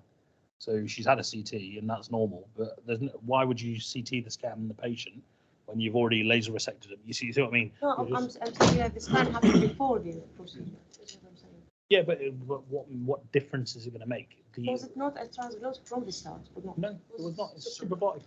She had a T2 supraglottis, which is resected clear margin. Yeah. But like the issue comes is the narrowest point is the glottis. Yeah. So your narrowest point of your airway is your glottis. It bottlenecks, so it does that hourglass shape. But you can have significant swelling in the supraglottis that gives you the same embarrassment. That's what this is. The glottis is completely fine, and I can tell you it's fine, because that's what it looks at 3 days after steroids. Yeah.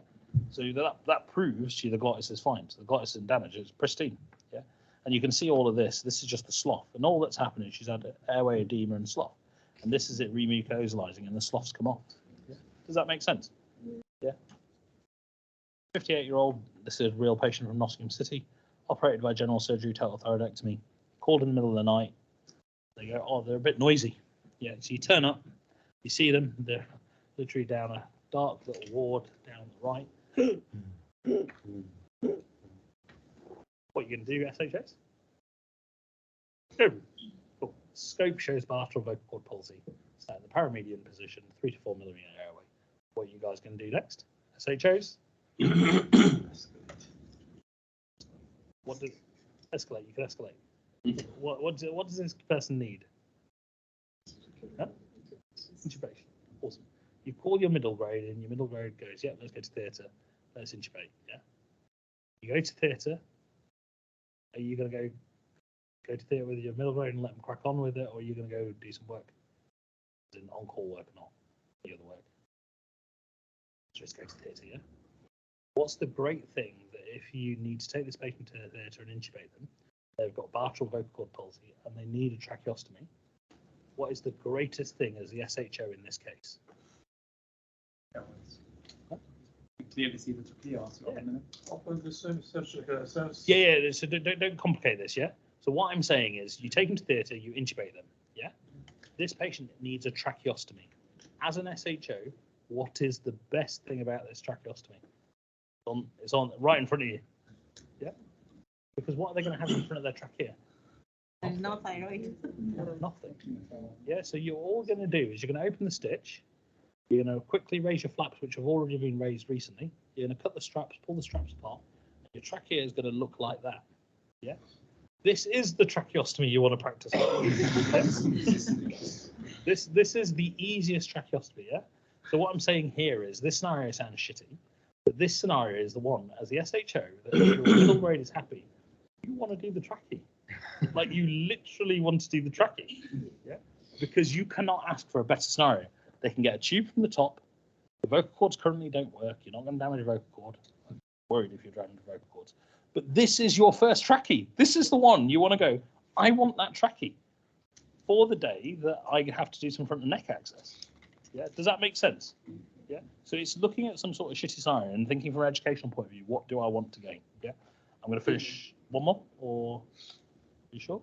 Sorry, just a question about the vocal cord paralysis in that scenario. Yeah. Most notes.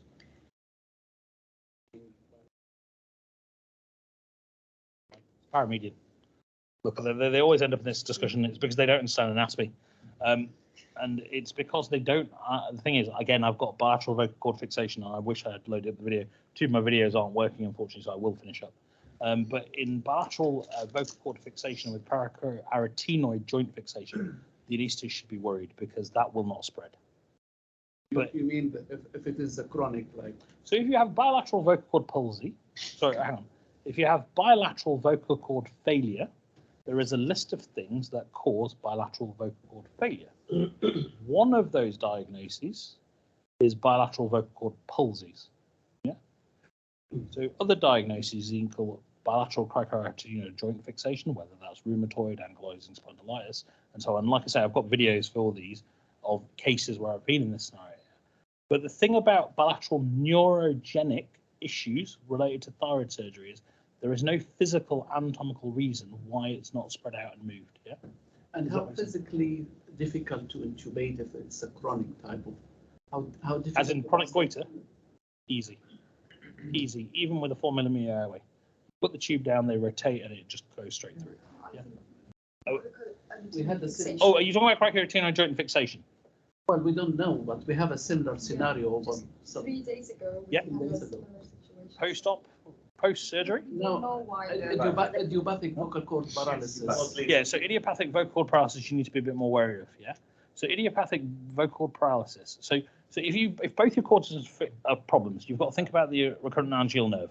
So having a palsy is either a problem with the nerve at the vagus, in the chest, in the tracheoesophageal groove, where it enters the cricothyroid, or where it pierces through, or a neurological issue, or a systemic disease problem with the joint mobilization and movement in the larynx. So that's it. So a bilateral vocal cord palsy post-surgery is normally either you've bilaterally cut it, or you've got bilateral neuropraxia. So the issue is a nervous one, not an anatomical physical problem. But remember, all of those things are the issues that give you what appears as a vocal cord palsy. So if your joints physically don't move, your nerves and muscles might want to move, but the joint's just fixed and it's not moving. Yeah. So they look the same, but they're hard to differentiate between the two. So if you have an idiopathic, progressive, bilateral vocal cord palsy, you need to think about rheumatoid arthritis, ankle spond, if they've been intubated, bilateral cricoarytenoid joint dislocation, and so on, because they're the things that present that look the same. Yeah. Whereas this is a nervous issue, and therefore that will still move. The thing that anaesthetists don't get is that they go vocal cord palsy, and everybody thinks you get a vocal cord palsy, the cords sit there. That's the median position, yeah? That's in the middle. They don't sit there, they sit parallel to the median position. So if you get a bilateral vocal cord palsy, your airway's tiny, so rather than being like that, it's like that. But this will move, yeah? That's the difference. Our scenario was that we were 2 hours away from them. Yeah. And the vocal cords was like this. Yeah. But my point is, can they pass a tube through these vocal cords?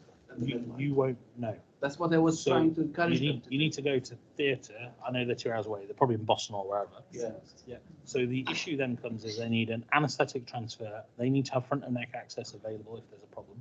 They need steroid. They need nebulizer. They need heliox. But they need anaesthetics to resource what theatre transfer. There wasn't. Yeah, well, they need to make it like there's in the 24-hour code needs to still make. Is it possible to pass a rigid scope here? Yeah. Rigid scope would be a good thing. Rigid bronchoscope's not unreasonable, but they won't have that skill set in Boston because they don't have ENT and they don't have cardiothoracics, do they? So then, who's going to put your rigid bronchoscope down? So this is the issue, yeah. So you're right with what you're saying, but they don't have the setup to do that. So, and if you're worried, then that's what you do. To be honest with you, I often don't use a rigid bronchoscope in these types of scenarios. I often use a big Hopkins rod like a cystoscope, and I often put an ET tube and I ram rate that. And that's often a lot quicker than the bronchoscope, and then everybody gets less nervous than the ventilating bronchoscope, because everybody gets nervous about the setup. The bronchoscope, the nurses are nervous, you're nervous, everybody's nervous. I often find that's a really good way of doing quick air exchange. What I was trying to encourage them that as she was able to see the vocal cords in front of her, why not to pass something through? because there is a good view of the two vocal cords right there in the midline, nearly midline, but just past something. If there is no ENT, she doesn't have any option. She'll have to try something other than. Well, something has to be done. It's front and neck. Well, this is the anaesthetic. It's front and neck axis. But I'll just quickly say this because the video is not working for whatever reason. But this is a supraglottic cyst. Yeah, with this. Oh, Derek.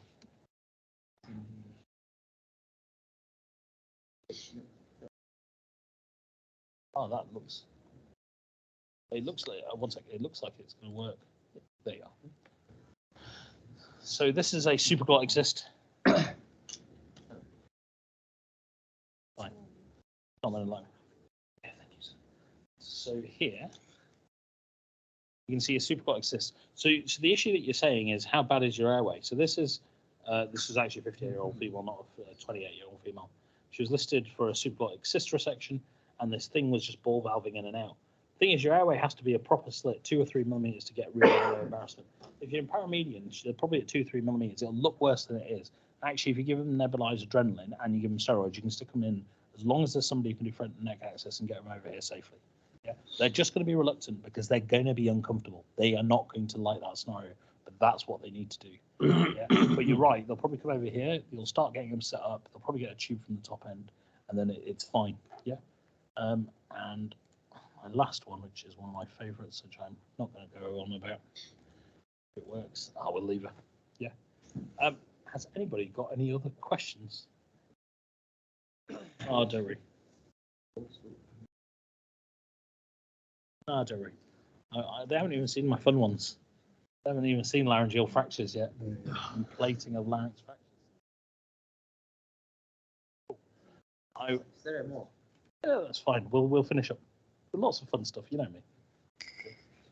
We finish up there. As everybody's brain's kind of given up with just front and neck access. So there's lots of options, is what I'm saying. Yeah. So what you need to do is have the confabulation and discussion with your anaesthetist. Come to some appropriate thing. Remember, there's additional tools like supraglottic airway. Don't forget your drugs, and have a discussion of your experience and their experience and what they're happy with. And I know you've got a patient who's unwell, but you need to have those discussions. Because if you don't have those discussions, you won't know what they're happy with. They won't know what you can do.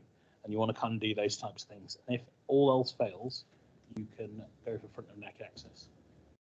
I hope that wasn't a stupid amount of cases in an hour. Thanks so much. Any questions? Dulled you all to not happiness. Thank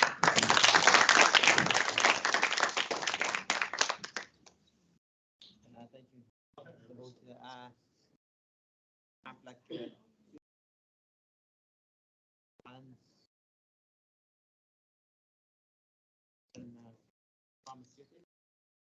Morning, everyone. 2 minutes is absolutely fine. Okay. I can fly right through this.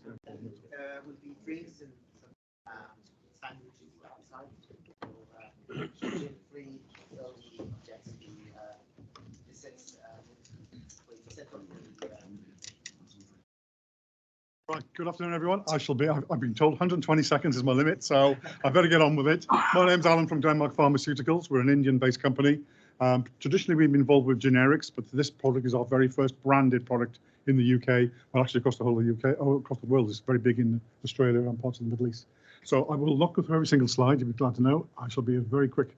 So basically, seasonal allergic rhinitis is something I've never really taken too seriously. Whenever I get anything like this, I just take some antihistamines, a couple of days, and I'm right as rain. There are so many people out in the market who really, really struggle very, very badly with moderate to severe symptoms. If you look at the likes of children or people sitting their exams where they're constantly streaming, they can't see properly, they're taking days off school, and adults as well, it's affecting people at work as well. There's so many people with moderate to severe symptoms that are really not being well treated or looked after for in the past. So we disregard all the figures there and some of this. So BSACI guidelines, the British Society for Allergy and Clinical Immunology, we support them, all their events. I was up in Yorkshire and Harrogate a couple of months ago, and it was very, very good to sit in on some of their talks. But what they kind of recommend is, you have these patients like me. I was the first one. I come along, come September time, I start getting sniffly. I'll take loratadine or something, three weeks, and I'm fine. There's all these other patients who've got moderate to severe symptoms, like I just said, really, really poorly, really, really struggling. Life is miserable. And what the Basaki is saying is we should be doing, you'd be looking then, once you've tried everything else, go for a combination, such as an inhaled nasal steroid and an antihistamine. Now, previously, there's only one other product on the market. Now there's two with us. And really, for patients, it's a game changer. They really are seeing the benefits of having these particular drugs and finding that life is a lot easier to deal with and to get on with. So our product's called Ryaltris, which is olopatadine and mometasone. We use mometasone because it's the most widely used product in the UK. So we find that really, really works well for us. Olopatadine, as you already know, I'm sure, was traditionally an eye drop, but in synergy, they seem to work extremely well for this class of patients. It's 600 micrograms of olopatadine per spray and 25 micrograms of mometasone furoate. For the patient, it is 2 squirts up each nostril twice a day. So each morning, and it's just, some of this is down to technique as well, because patients need to realise you just don't go back like that and swallow it all, because it's just defeating the whole object. So what we try to do when we support all our clinicians, we also support pharmacy with information and links to videos where it shows how to use them correctly. So for those particular patients, they can understand that how to use this to get the most benefit from it. So it's 2 squirts up each nostril twice a day, and we're finding that it's working extremely well. It's a rigid plastic bottle. This is a live one, actually. This is an actual drug in it. But from a patient's perspective, it's much easier to use than the other one. This is just hearsay from what people have said. This is literally just the 2 fingers and away you go. Very, very simple to use. I won't go through all the trials, but we have got some trials to back it up. But one of the ones that lots of clinicians ask me, how long can people take it for? Well, we've got data to show that it can sustain to 52 weeks. So for patients who have got rhinitis all year round, for those sorts of patients, they can carry on taking it effectively, and they know that clinically it's absolutely fine. Generally well tolerated. Any of the little things here which are side effects are exactly what you expect from any particular product that you put up your nostrils. Nothing different whatsoever in that respect. It costs £13.32 for a month. In summary, I'll become very, very quick here. It's significantly greater relief of our symptoms versus the 2 constituents separately. And so far, it's been very, very effective. I cover East Midlands, so I've got Nottinghamshire, Derbyshire, Lincolnshire. We're on all 3 formularies. So everybody seems to be buying into the idea of this is really, really useful for these particular class of patients because, as I say previously, they've just come back time and time again, clogging up the system, if you like. So the whole idea is that Ryaltris can be very, very effective for these people. I've got a few leaflets I shall leave for any of those of interest. Please take one, and you can leave it there. Is it available on prescription? It's a prescription only, absolutely. Yes, a prescription only. Yes, it's on. As I say, it's on all the formularies. It's on the formulary for Lincolnshire, so it's already been prescribed out of primary care. So yes, as I say, it's just to make sure that we kind of keep people in primary care and not coming in unnecessarily being brought in for no reason whatsoever. One of the consultants I speak to in Derbyshire, he's gone back and looked at everybody's notes. If they haven't already tried a combination therapy, he sends them straight back to have one because he just thinks that it's just a waste of his time just bringing people in unnecessarily and increasing his already long waiting list for his patients. So it's £13 the price of for 1 month of 2 bottles? It's for 1 month, it's 2 squirts of each nostril twice a day, so that's 1 month's worth, £13.32. It works out about 44 pence a day. But that still keeps people, it's still less expensive than having people clogging up secondary care and coming into the system. Sorry. Is it available over the counter as well? No, it's not. It's prescription only. Prescription only, correct, yeah. I was going to ask, is it available in the pharmacy? It should be, yes. It should already be there. Yes, I haven't checked it recently, I must say, and I've only got 2 weeks left before I retire, so I'm trying to get around and see everybody. So yeah, but as I say, it's already on the formulary. I have spoken to some of the people already in the hospital, so hopefully it's made its way through to me. But thanks very much for your time, everyone. Hope you can enjoy some food. Thank you, everyone. You can join for the food. I think so. We'll have like 30 minutes around, because we don't want to be late. So 1:45 is okay. Everyone here. If anyone wants to do anything, praying room is at the end of the hall. We can show you where. We would like to get some food first and then go there. That's okay. Thank you.